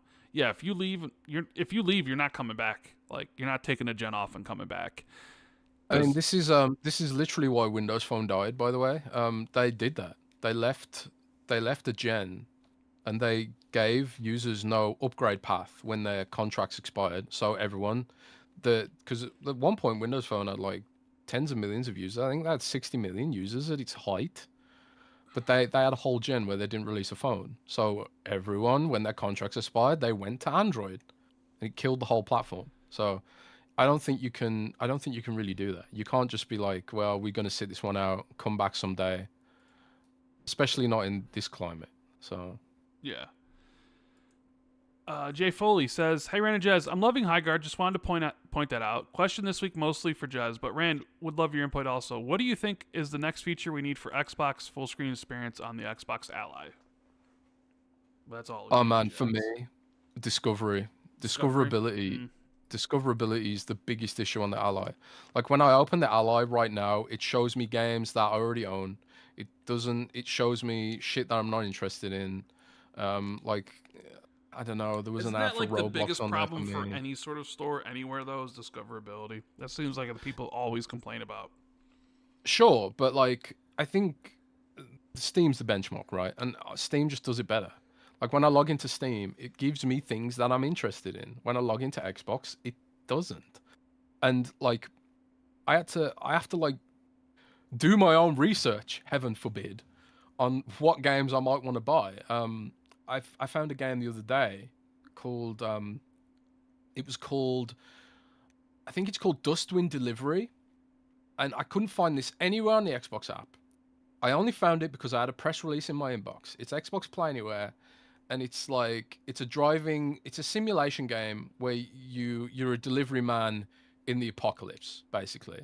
It's my kind of little game, right? And it's awesome, and it's Xbox Play Anywhere.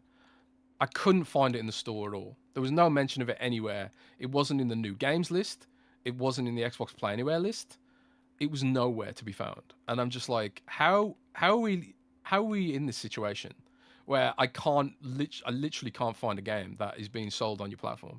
So for me, discoverability is the absolute top of mind thing they need to fix for Xbox Ally and the Xbox Store. I think if you already own Game Pass, if you already own a game, you shouldn't see it. I shouldn't get adverts for games I already own. It doesn't make any sense. So, yeah, I think that would be for me. But very, very close second is performance. The performance is not good enough. It shouldn't be lagging out when I've closed the game. It shouldn't be lagging out when it first starts up. The performance is so weird and inconsistent. So I'd like to see them fix that as well. So that would be for me. Those are my picks. But Okay. let me know. Send me a DM and let me know what yours are. Got Sick and Tired who says, hi guys, hope you're going well. I think Microsoft really screwed up by neglecting the Xbox console and going third party in one particular way. GTA 6 is due out next year, and it will drive console sales like nothing else previously has. With no PC version announced yet, it also makes double dipping from the PC master race a real possibility. With the way Microsoft has treated the console, anyone looking at upgrading their PS4s and Xbox Ones are going to go with the PS5. The amount of ongoing money that will be spent on the game over the next 5 years will be ridiculous. Microsoft has put Xbox in the worst possible position to ride the GTA wave.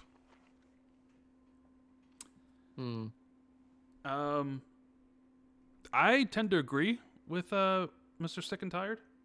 But I sort of also feel like they, like a lot of this has just been kind of, it's kind of started in 2024 with the whole multi-platform thing, and then the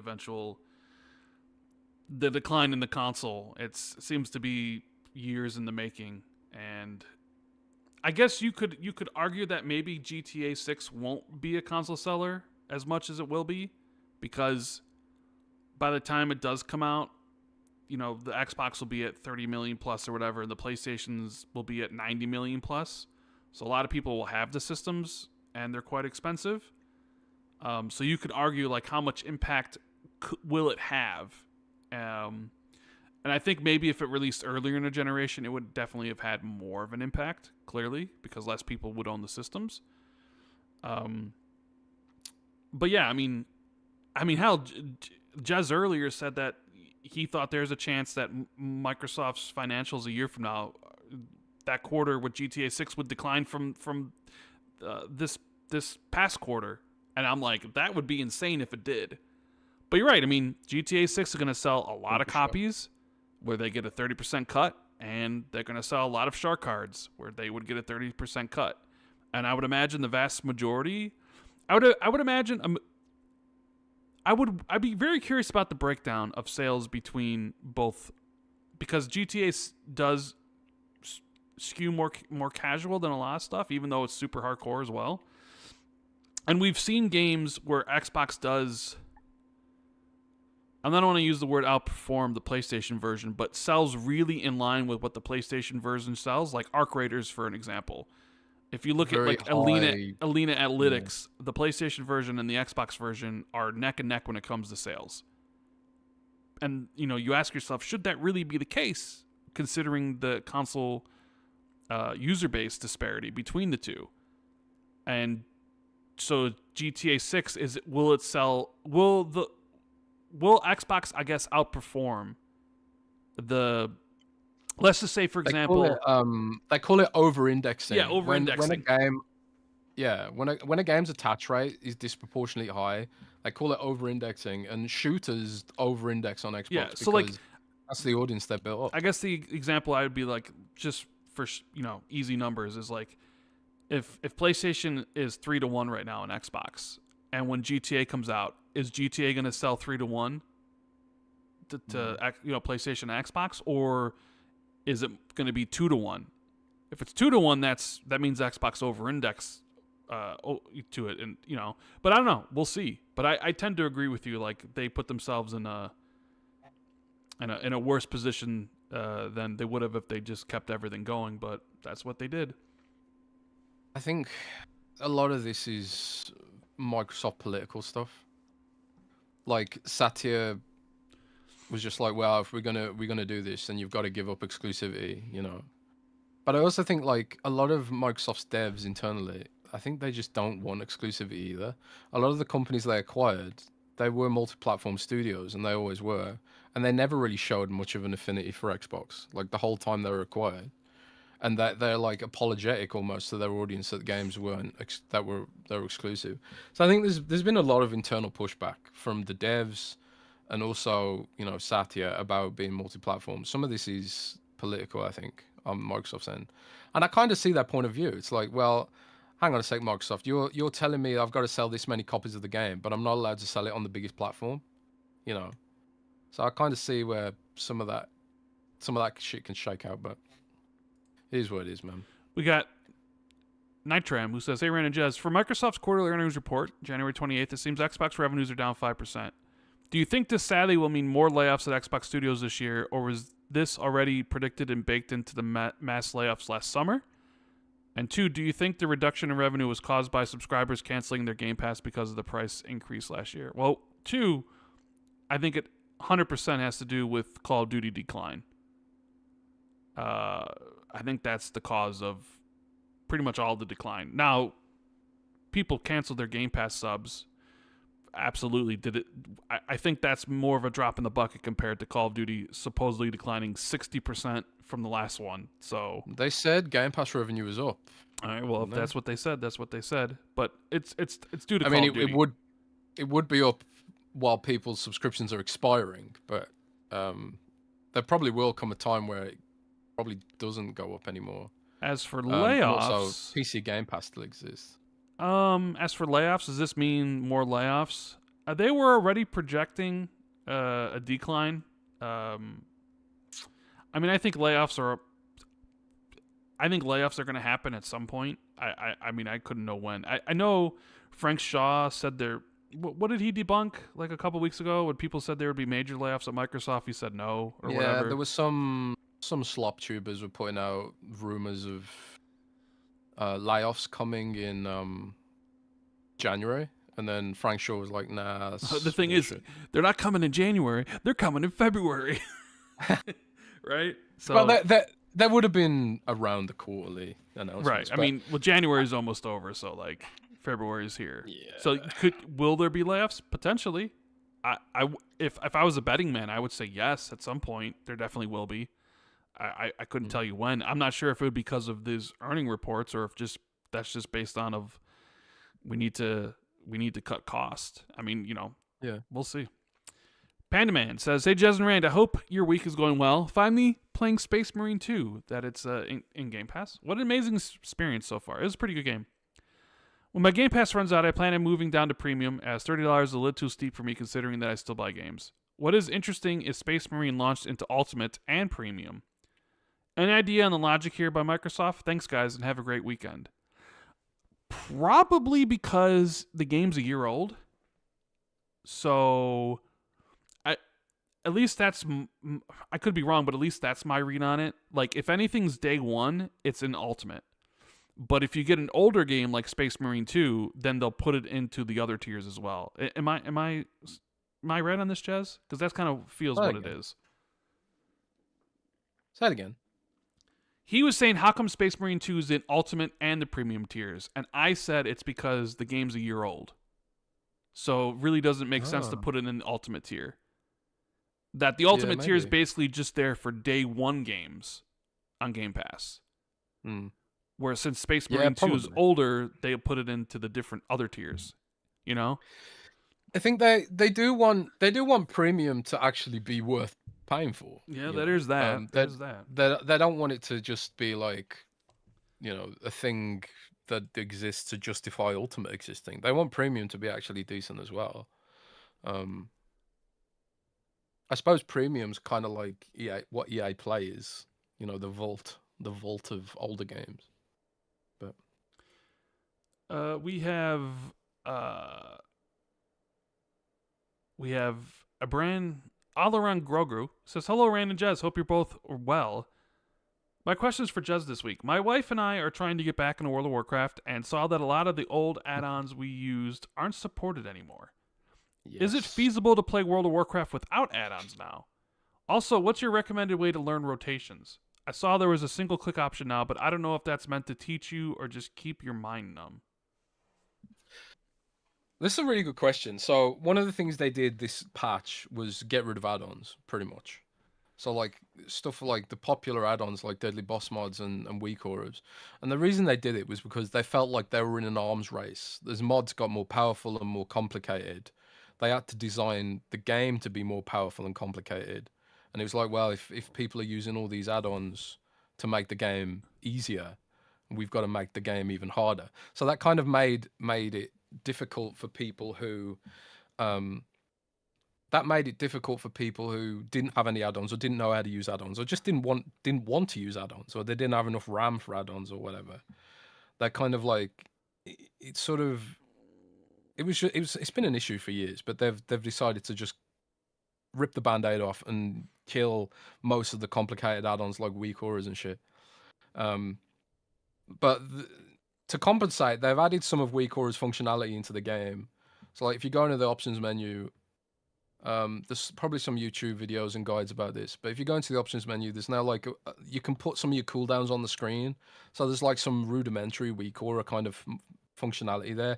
They also simplified some of the damage rotations to offset the complexity that they used to have because of the add-ons. So like a lot of classes should feel easier. You can use the single button rotation to learn your rotation, but the downside is that it makes your cooldowns longer. They don't want people to play with single button rotation. It's mainly just like for people who it's like for accessibility or just learning the class, or maybe you're doing some dumb content like LFR or something, and you can't be bothered to play properly. You can just spam the one button rotation and that'd be fine.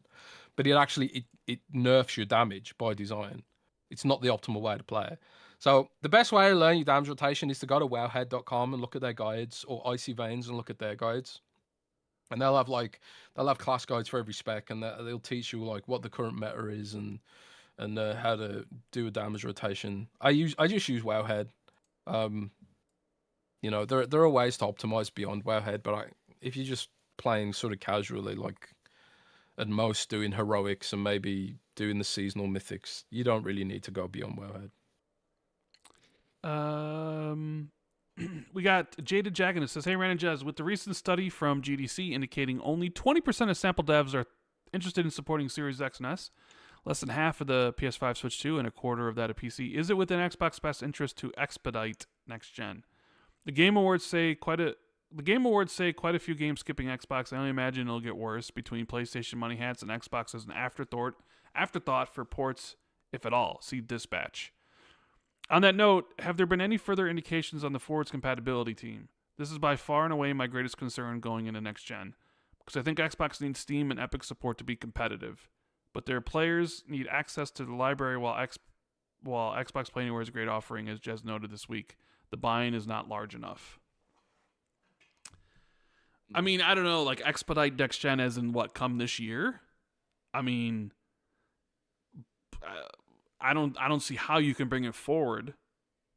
I mean, hell, there was just reports that PlayStation might not be coming out. PS6 might be coming out in 2029 or 2030 or something. Would that benefit Xbox in any way if that actually did happen? I don't know. Yeah, I mean, did you see that game, Karen, that came out, Jez? The rock climbing game? Yeah, it wasn't on Xbox. Not on Xbox. Yeah, I'm sad about that. I don't know if it eventually will come to Xbox, but I did see that it got really good reviews, and I went to the Xbox store and I was like, "Oh, is it here?" And I was like, "Oh, it's another game that didn't come to Xbox." I did see there was like limited run games announced, like a Ren and Stimpy collection with no Xbox version. I was like, interesting. Yeah, limited run doesn't like Xbox for some reason. Yeah, well, probably because their games don't sell that much there. So, but I mean, that's sort of the issue. That was always the main problem I was talking about when talking about this idea of the next Xbox being a PC and with Steam being on the console. My fear was like, well, would devs not make Xbox console games anymore because they know that people who own that system could just get it on Steam on PC? And is always one of the things where I don't know what's going to happen. So we'll see. I mean, if they integrate it where, like, if you are making something for Xbox PC that is the console version or whatever, but yeah, it's not a good thing when games skip because it says something about your platform. Now, some of them are indie games and some of them might prioritize, like Dispatch. I mean, apparently like they were having issues with money and it's like, we're prioritizing PC and PlayStation. And okay, then, we're going to bring it to Switch. You would think with how well that game is done, it's like, well, would you bring it to Xbox as well? And if they don't, it's like, well, man, that's also not really a good thing if they don't, considering how well that game is done. But yeah. But it's also like the fact that people have multiple platforms now, the longer it doesn't come, the more problematic it is because people have multiple platforms. A lot of Xbox users have a Steam Deck, and that kind of game is probably fine on the Steam Deck. It's not. I think it's not like Final Fantasy VII to the same degree, because I suppose it is probably affecting Final Fantasy VII as well. But if Final Fantasy VII launched like a month after, would it have done better than several years later? Or is the fact that it's launching so long after now, people are like me, willing to double dip because it's been so long since I played the other versions? I don't know. There's probably like a curve where it's like now it's a bad time to launch on Xbox and now it's a good time to launch on Xbox. Because it does feel Final Fantasy VII Remake's honestly done better than I thought it would. on Xbox. I didn't expect it to get to 5, the top 5. Because I would have thought, well, literally everyone on Earth's already played this on Steam Deck, but maybe there's enough people who are willing to double dip if the game's good enough. But I don't know if Dispatch is that kind of game. But I was disappointed to not. I wanted to play Ken as well, and I was like, shit, it's not an Xbox. That sucks. Hey, but guess what? Hey ho, PC is Xbox according to a lot of people, so you could just buy it on Steam, Jez, and play it on your Xbox Ally. Well, exactly, and I have done that a few times this year already. I wanted to play. I just had this weird urge to play Binding of Isaac recently, and I was like, oh shit, it's not on Xbox PC. Well, fine, I'll get it on. I'll get it on Steam, and but that's the thing with the next Xbox. I could just get Dispatch on Steam, or God of War on Steam, or whatever else on Steam, and then I'll probably still use Xbox for Xbox things, probably, because I still, at the end of the day, want my Chivos, man. We got Goggles Lens, who says, "Hey guys, with Jez talking last time about Double Fine having a bigger project in the works, big for Double Fine at least. This makes sense for there to be smaller projects like Keeper and Kiln than have larger projects also in the works. My main question for you guys is, would you consider a remake of Psychonauts 1 to be a smaller type project or a bigger type? To me, that's a smaller type project. I wouldn't consider a remake of Psychonauts 1 a big project. I would personally think of a remake of Psychonauts to be a smaller project, at least on paper, because they can reuse a lot of models from 2, as well as already knowing what the story and levels are, which took a lot of time making 2. Not to say making a remake would be easy, but I think it could be something they could work on in the background, like one of these smaller projects. Do you guys think a remake of Psychonauts 1 is reasonable to think might be on the horizon, or do you think I'm just coping? Or that it could be a realistic possibility? I don't know. Do you think I don't think Psychonauts 2 did super good, but the thing about Double Fine is I just think Microsoft likes them to keep the variety up on Game Pass. I mean, there's an ideological thing there. I think a lot of people at Xbox just are our age and they want these kind of games to be able to survive in a slop universe of Roblox and shit. I'm kind of getting fed up with that word now, actually. We need a new word for slop. We need a new word. What's a word that's similar to slop but isn't slop? I don't know. Bust out a thesaurus. See what it says. I don't know. I don't think a Psychonauts 1 remake is in the works. I could be wrong. He goes on to say, while we're on the topic of Psychonauts 1, I remember Rand mentioning that for Outer Worlds 2, he needed to play 1 first. When Rand played Psychonauts 2, I don't remember him playing 1 when 2 came out. Dun dun dun. Did Rand play Psychonauts 1 back in the day? Is that the reason he didn't replay it when 2 came out? And would Rand play a remake if it came out? I did play Psychonauts 1 on the OG Xbox. So that's a long time ago. It was. And so when I played, I mean, I really enjoyed Psychonauts 2. It was one of my top games of 2021. So I did play it. Would I play a remake of Psychonauts 1? No. I probably wouldn't. Why not? I don't know. Didn't they do a remaster of Psychonauts 1? Or no, they just had like the OG Xbox version, so like upscaled and all that stuff. But no, I wouldn't be interested in playing a remake of it. I'd want a Psychonauts 3 if that was their big project. If their next project was Psychonauts 3, that I'd be excited. Is Psychonauts 2 available on Switch? It is, right? I don't know. Because you would think like that's the kind of game that might do well on Switch, maybe. I'm gonna go back and play Psychonauts 2. I didn't finish it. I need to go back and play. We got C. Woody, who says, "Hey fellas, happy weekend. Are there any rumors out there floating around regarding what Rare is up to next? Are we just to assume Sea of Thieves 2? I honestly wouldn't be disappointed as Sea of Thieves is such a strong foundation to expand on. Yeah, Jez, what is up with Rare after with Everwild being canceled?"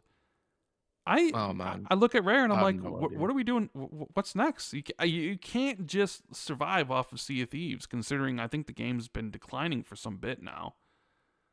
Yeah, I don't think Sea of Thieves is not du jour, shall we say. So, like, do they have another game that's close?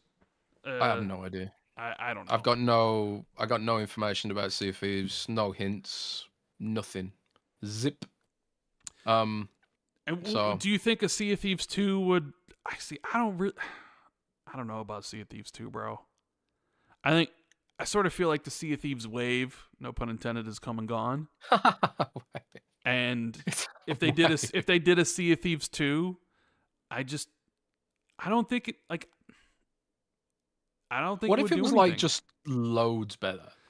What if it was just like bigger in scope? Maybe make your own ships, not just Yeah, but I customize don't know. existing But I mean, ships. like, I think anybody who didn't like Sea of Thieves probably isn't coming back for Sea of Thieves 1. Like, I wouldn't be Well, maybe interested in you it. evolve. Maybe you evolve the formula. I mean, Maybe you make a Sea of Thieves extraction shooter? no survival game. Ooh.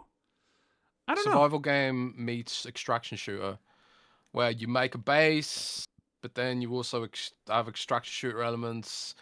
Because I mean, it is an extraction shooter in a way. You extract treasure while being chased by the players who can steal your treasure. It kind of has that extraction element. But I think Sea of Thieves needs to evolve beyond that. And if I could, there's so much land there. If I could build my own little, I don't know, little shack and have stuff, and I think those kind of games need to. I think people want more from Sea of Thieves. Maybe for it to grow, it needs to go beyond what it is now. I don't think Sea of Thieves is done as a franchise. It just needs to maybe go beyond this current scope that it's in. But I don't know. Yeah, I have no idea what Rare's doing. So, I mean, that's just my opinion, and I don't know. Those guys know better, clearly. we got good old Colin who says, "Hello, Rand and Jez. Jez, did I hear correctly last week? And you said you were going to Okinawa for work or for a holiday? Here's a tip: if you have a driver's license, get your international permit and hire a car. Public transport is really limited, only to the main city of Naha and the airport. If you want to go to other places on Okinawa conveniently, you will need a car. And book one ASAP. They go pretty quickly. Go to Shuri Castle. It's the one that you end up in at the end of the American section of Call of Duty World at War. And the aquarium in the north is really good. Of course, this is a wasted question if you're not really going." No, I am going, and that is a big help. We actually were looking at renting a car. We were umming and ahhing about it, so maybe this will push us over to actually doing it. When are you going? I did hear about the aquarium as well. Okinawa in Japan. I know, but when?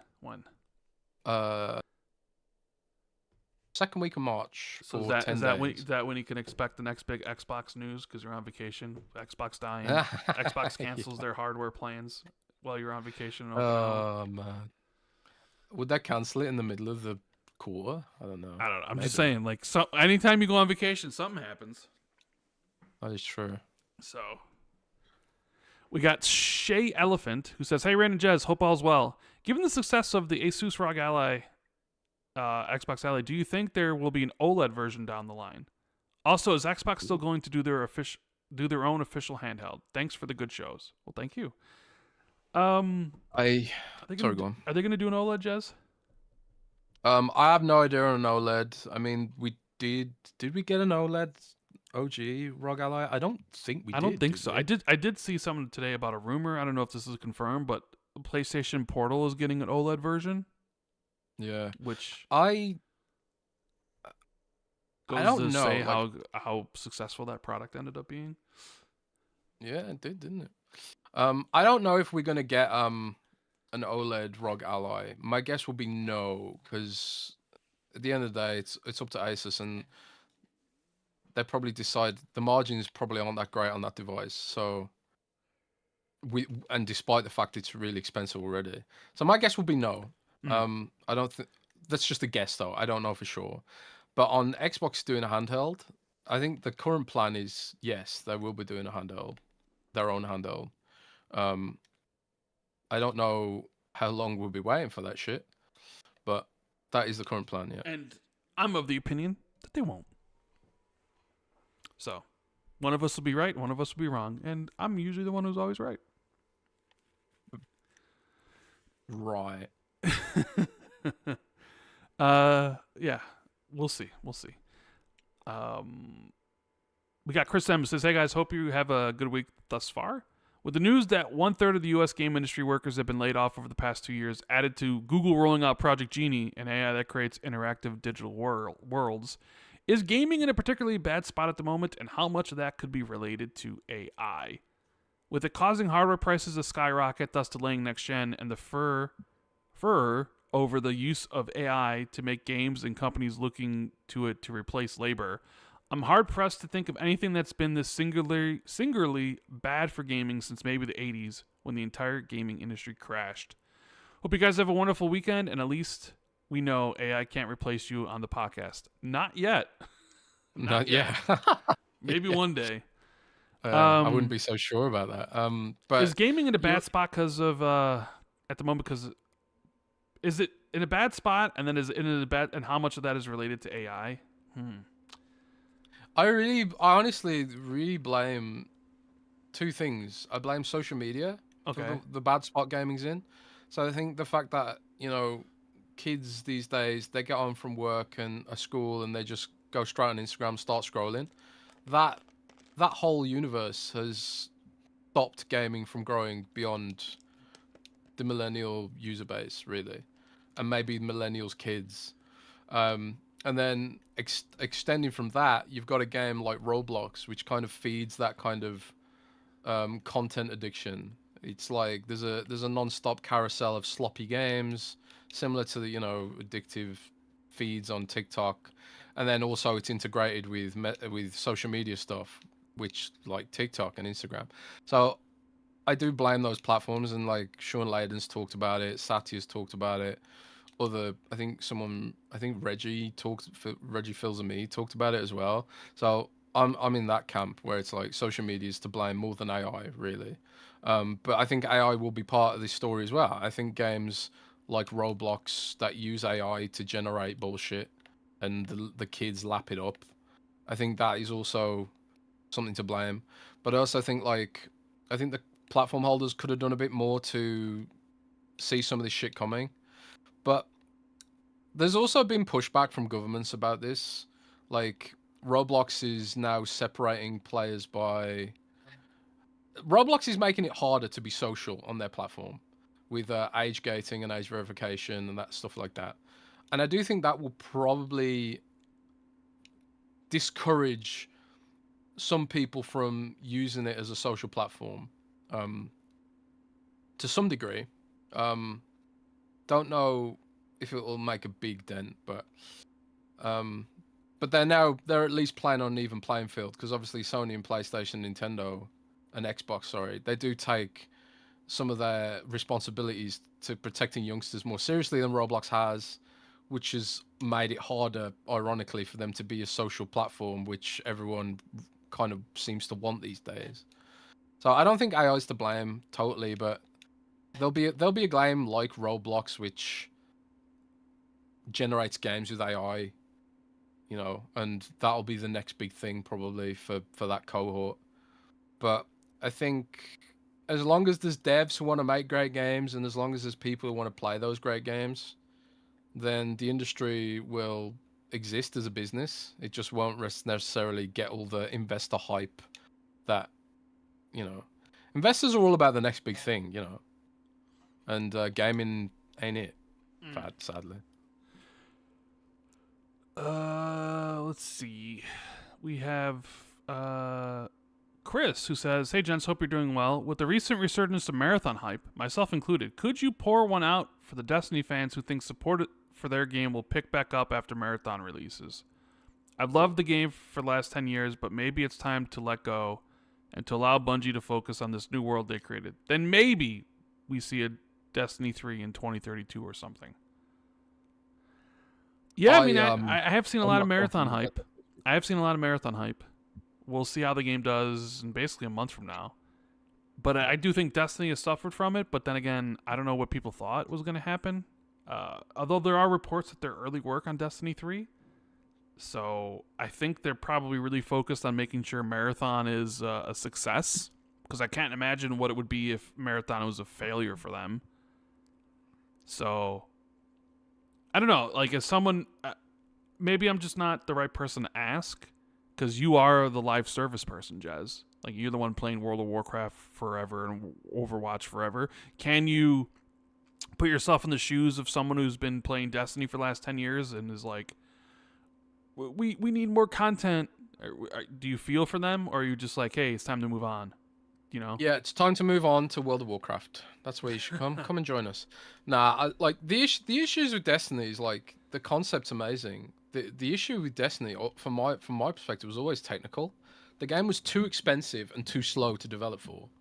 So the amount of time that it takes Destiny to get out some content, like other games, service games, have already shipped like two or three updates. Like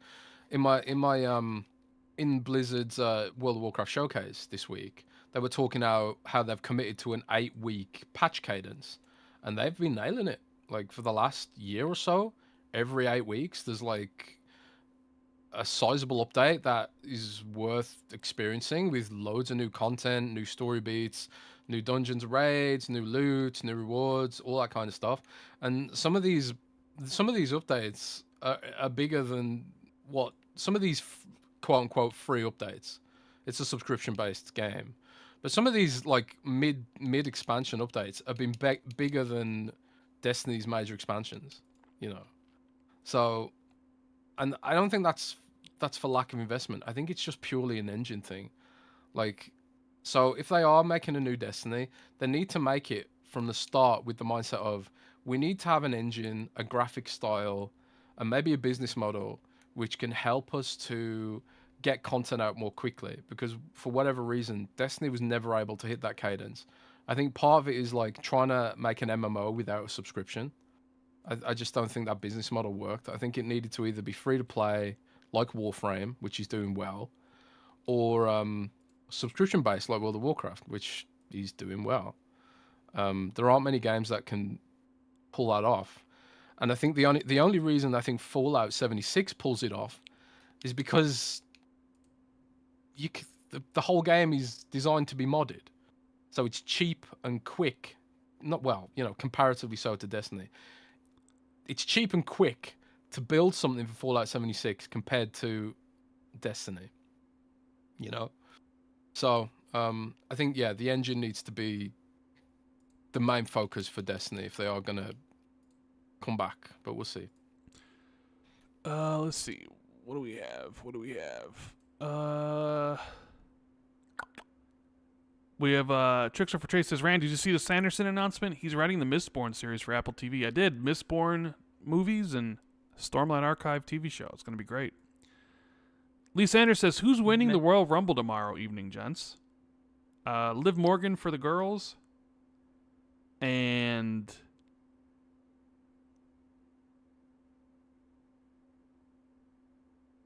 I don't know for the guys. Not Cody. No, Cody would have won with 3 of the last 4. No, they're not. That's not happening. Maybe I can't. Roman, can't see Roman. Do you know who I've seen? Who? As a pick? Finn Balor. He's not even in it. They denied him. Oh really? Maybe Braun Breaker. I don't know. Oh. We'll see. Well, Finn Balor had like that really good match with CM Punk, and it kind of was like, man, that's Finn Balor's legit. But then he turned heel next week, though. Oh, fair enough. Frosty says, hey, guys. Jez, have you heard anything about remote play for the Xbox Magnus? Currently, you are unable to remote play your Microsoft Store PC games anywhere. Only the Xbox Series consoles are able to do remote play. With Magnus essentially being a Windows-based PC, will they introduce a native remote play option, like in the Series consoles? Remote play on the current Xbox Series consoles is an underrated feature if you have a network setup. It has better latency than cloud, and it's user-friendly to utilize. I found it quite better than the Steam's native remote play options, and also better than the third-party Steam options like Moonlight Sunshine. However, it feels like Microsoft and Xbox haven't prioritized remote play at all. I have a Series X, and Xbox limits it to a 1080p for remote play, regardless of the game. Meanwhile, xCloud now does 1440p streaming for some games, and it's using Series S profiles for streaming. And like I said, no remote play yet for Microsoft Store games on PC. Is there a chance Xbox isn't planning on having remote play for next-gen Magnus? It would be a mistake to not offer a competing feature to the Steam Store and the next-gen PlayStation, and it's a bit contradictory to their Play Anywhere philosophy. I know PC handhelds is the rage right now, but they're also limited in what they could do in terms of power. And there is also a growing Android handheld market as well. Plus phones and tablets. Being able to remote play a Microsoft Store game from Magnus to one of these handheld devices would go a long way for the ecosystem Microsoft and Xbox are trying to build with Game Pass and Play Anywhere. What do you think? No, I think you're completely right. I think they absolutely need to have a remote play feature, and I do think remote play on Xbox is severely underrated. I think it's probably seen more usage now that the Xbox Ally is out there, and like if you've got an Xbox Ally base model, um, and an Xbox Series X, remote play on the Xbox Ally is fantastic. Um, and I think it is one of the best remote play services out there.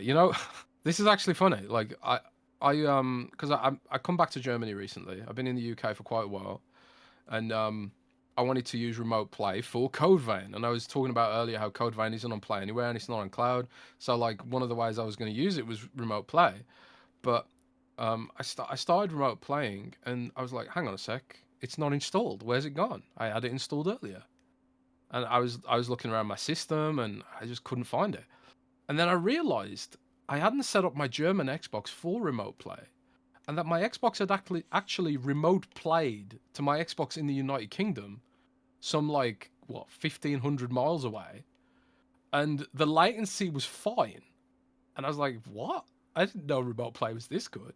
So yeah, I remote played all the way to another country because I had the wrong Xbox plugged in, basically. But I'll try and find out what their plans are for remote play. My guess is that they will be bringing it across. It's probably seen increased usage with the Xbox Ally, so yeah, stay tuned for that. All right. Let me see. Do we have any more questions? Let me just reload this and see. So we had a lot this week. Oh, we did. We got Kraken who says, "Hey guys, I saw Jez's article talking about the quality of Fable may be indicating Xbox's increased budget on some of their bigger AAA titles because they have access to the PlayStation audience, so it justifies a larger investment. I love this, and if going multi-platform is how they justify a larger investment for scope and quality on their big games, I would personally prefer this every time because I game on PC even though I have all the consoles. I know it's Microsoft and they could do it anyway with their money, but just because they can doesn't mean they will." Jez said he heard next Halo, Gears, EDA, and State of Decay 3 has seen these increased budgets from what he heard. What other games do you think could see this, and how much of a difference will this extra investment make in the finished product in your estimation? I could see Blade being added to that list of games getting more resources due to the licensed IP aspect.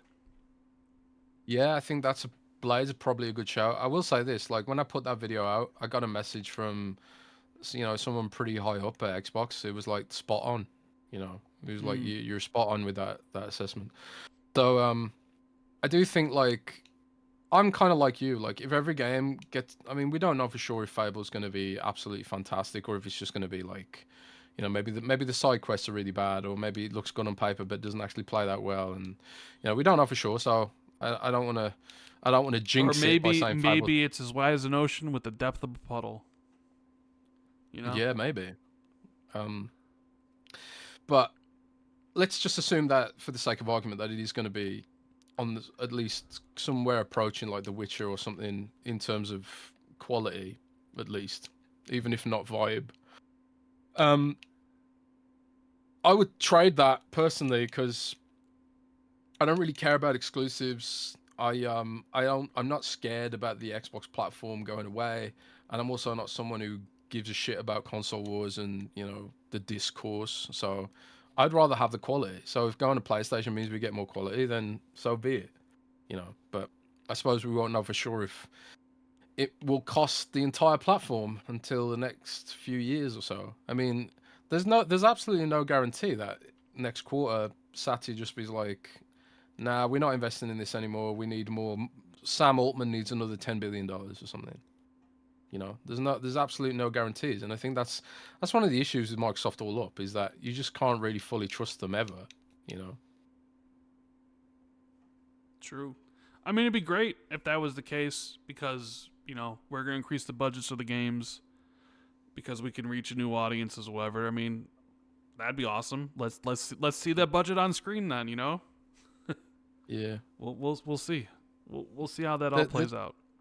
The one thing for certain is that like Steam isn't going anywhere. Sure. It's a privately traded company. They make money hand over fist, and they're laser focused on what they do. It's just like you Then can I would almost imagine, guarantee like, Steam isn't going I anywhere. mean, Blade's a good shout out of something getting an increased budget, but then something like Elder Scrolls, I mean, with the potential of how much that could sell, I mean, that has the potential to be bigger than Blade, so why wouldn't you increase the budget for that game? Bro. I don't know about that, but you know, so that'd be another one, I would think. We got super chat. We got Drop Deadkin says, "Think we'll see the Elite Series 3 or Sebel controller this year?" I'm gonna guess yes, but that's a pure guess. I would say maybe Sebel in like a video announcing the next generation Xbox thing, maybe in that sort of video. Otherwise, I'm gonna say no. I mean, I don't know. Could they release? See, I'm of the opinion like the Series 3 and the next controller aren't gonna happen until the new systems are out. Because I sort of feel like if you release a Series 3 this year, you know, like, is it going to have the new features that you would have with Sebel that's coming out like next year? See, I've heard that there are some hardware bits coming this year, and for me, it's just like, what else could it be? I mean, I suppose it's possible. I mean, Microsoft does love their controllers, after all. It's one of the things they love the most. Yeah. So I guess it's possible, and we know they were working on it at one point, but. They need it for that cloud push. Like, if it was me, I'd have that direct to Wi-Fi controller. That needs to be ready for the ad tier, because you need to be able to sell the controller as a cloud controller, bundled with Game Pass. That ad tier, I still don't. The ad tier still doesn't. Everything surrounding that ad tier is like, okay, ads, but it's like the limitations they put on it. It's just like, why would anybody use it? It's like 1 hour, so it's you can use it 1 hour at a time for 5 times a month. I think that's it's a go. I think, but it's like, who would really use that? Like, if it was something like Netflix where you would pay a low price but you could watch all the shows or some of the shows, but I just sort of feel like if you can only use it for an hour, but you can only then use it 5 times in a month, it's I don't know. It seems like a non-starter to me. You have to think of this though. They know how players behave. Yeah, I know. So they're probably looking at like, well, the most casual people who this would appeal to, that's all they want to play. And I certainly know people like that. I guess maybe I know people who log on to WoW like. Yeah, but to me, I guess maybe it's not necessarily the limitation of 1 hour. It's the limitation of just 5 times. Maybe if it was a limitation of 1 hour, but it was like 1 hour a day. Then if you could play 1 hour a day for 30, like, you know, then I'd be like, okay, I get that. But it's 1 hour for 5 days. I just don't feel like that's yeah, but I feel at that point you're not letting them have enough of the drug to get addicted to it, to want to have more. I mean, or maybe instead of 5 days, it's 15 days where it's every other day. I don't know. That's my feeling of it. I just feel like 1 hour for 5 days a month isn't enough, and it's counterintuitive. But I'm not running the business. I don't really know what the use case is. I just know that just seems really small. And I think that's the industry standard, because doesn't GeoForce like its free tier is the same thing, where it's like something like that. So it's like, I guess maybe it's in line with what the industry is, but to me that just seems so minuscule. But I don't know. I think you underestimate how casual some people can be. Like, I know a lot of people who've got kids and that they were gamers and now they just log on every now and then. They get some downtime. It's really the 5 days that just kind of, I'm just look. It's not even the hour. It's the 5 days. Well, the idea is that people upgrade, right? Sure. They upgrade to play more, and that when their times run out, they'll get a big ad that's like, okay, now you can upgrade 50% off. And it, like, what does the basic tier cost? Like $5 a month or something? I can't remember off the top of my head. But like, if it's like $10, but maybe they get like a special deal, you know, and it's about manipulating more people into the ecosystem, isn't it? Sure. It's not about them. It's not about we want to have a user base on free. We just want to have a gateway drug that pays for itself with ads that can hopefully onboard people to the subscription. I think that's the play, but yeah. We have like Hi Ho Silver in chat just said, I really enjoyed this FF7 demo. I need to play the whole game. You can drag that out to xCloud, right? I really enjoyed this xCloud demo. I need to subscribe. But I mean, a demo is a different thing, though. It's giving you a piece of the game. I don't think they're really comparable, but maybe we'll see. We'll see how that plays out. Glitchy in the super chat says Xbox layoff happens in summer. It's possible. It does, their fiscal year ends in June, so yeah, definitely one of the places they could. BT Maverick says, Jez, did you see the CES Intel Panther Lake for handhelds? It showed Microsoft as being one of the partners, along with other brands. New Xbox OEM handheld? ? Yeah, I did bring that up when we were talking about one of the other questions. I weaved it in, but yeah, maybe we see another OEM and Xbox handheld with Panther Lake. I mean, Microsoft's partnering with them obviously because they always partner with Intel because Windows. So I don't think it necessarily guarantees hardware, but I will say this, like some Xbox engineers I've been speaking to about the Ally, they're very bullish on what Intel's doing in the space. So I guess we'll see. Yeah, and with that, I think we've come to the end of the show. Let me just refresh this. We had 23 questions today in the Patreon, which is quite a lot. So I didn't know it was that many. So when I said we weren't going to do a 4-hour show today, I was setting myself up, I suppose. But anyways, every single time, I suppose. Thank you guys so much for hanging out with us today. Do us a big favor, hit the like button, subscribe to the channel. Check out our Patreon, patreon.com/XB2. Links in the description. If you want to drop your own questions and get access to exclusive podcasts and whatnot. And check out our sponsor for the episode, Surfshark, who have an offer for Xbox 2 listeners, 86% off a 2-year deal. Protect yourself online and get a whole bunch of goodies, like be able to watch like WWE. Like tomorrow, the Royal Rumble is on, and if you're in the States, you have to watch it on Fox, you have to watch it on ESPN, and it's $30. But if you VPN, you can watch it on Netflix for a lot less than that, especially if you already have a Netflix account. So, but anyways, we will see you next week. It's cold here. It's still cold here. It was cold last week. We're doing the show. It's cold right now. It's 10 degrees. Hopefully it gets warmer. I'll be playing some Arc Raiders again because that's what I do. Dude, we get called so many bad names during that. Like we killed this team last night, and they just every single slur you could possibly imagine was thrown at us. Every slur. Oh dear. It's just people get so mad, man. It's crazy. That's why I don't want to play the game. I'm scared of it. But hopefully you enjoy your weekend and keep it gaming. Later. Laters.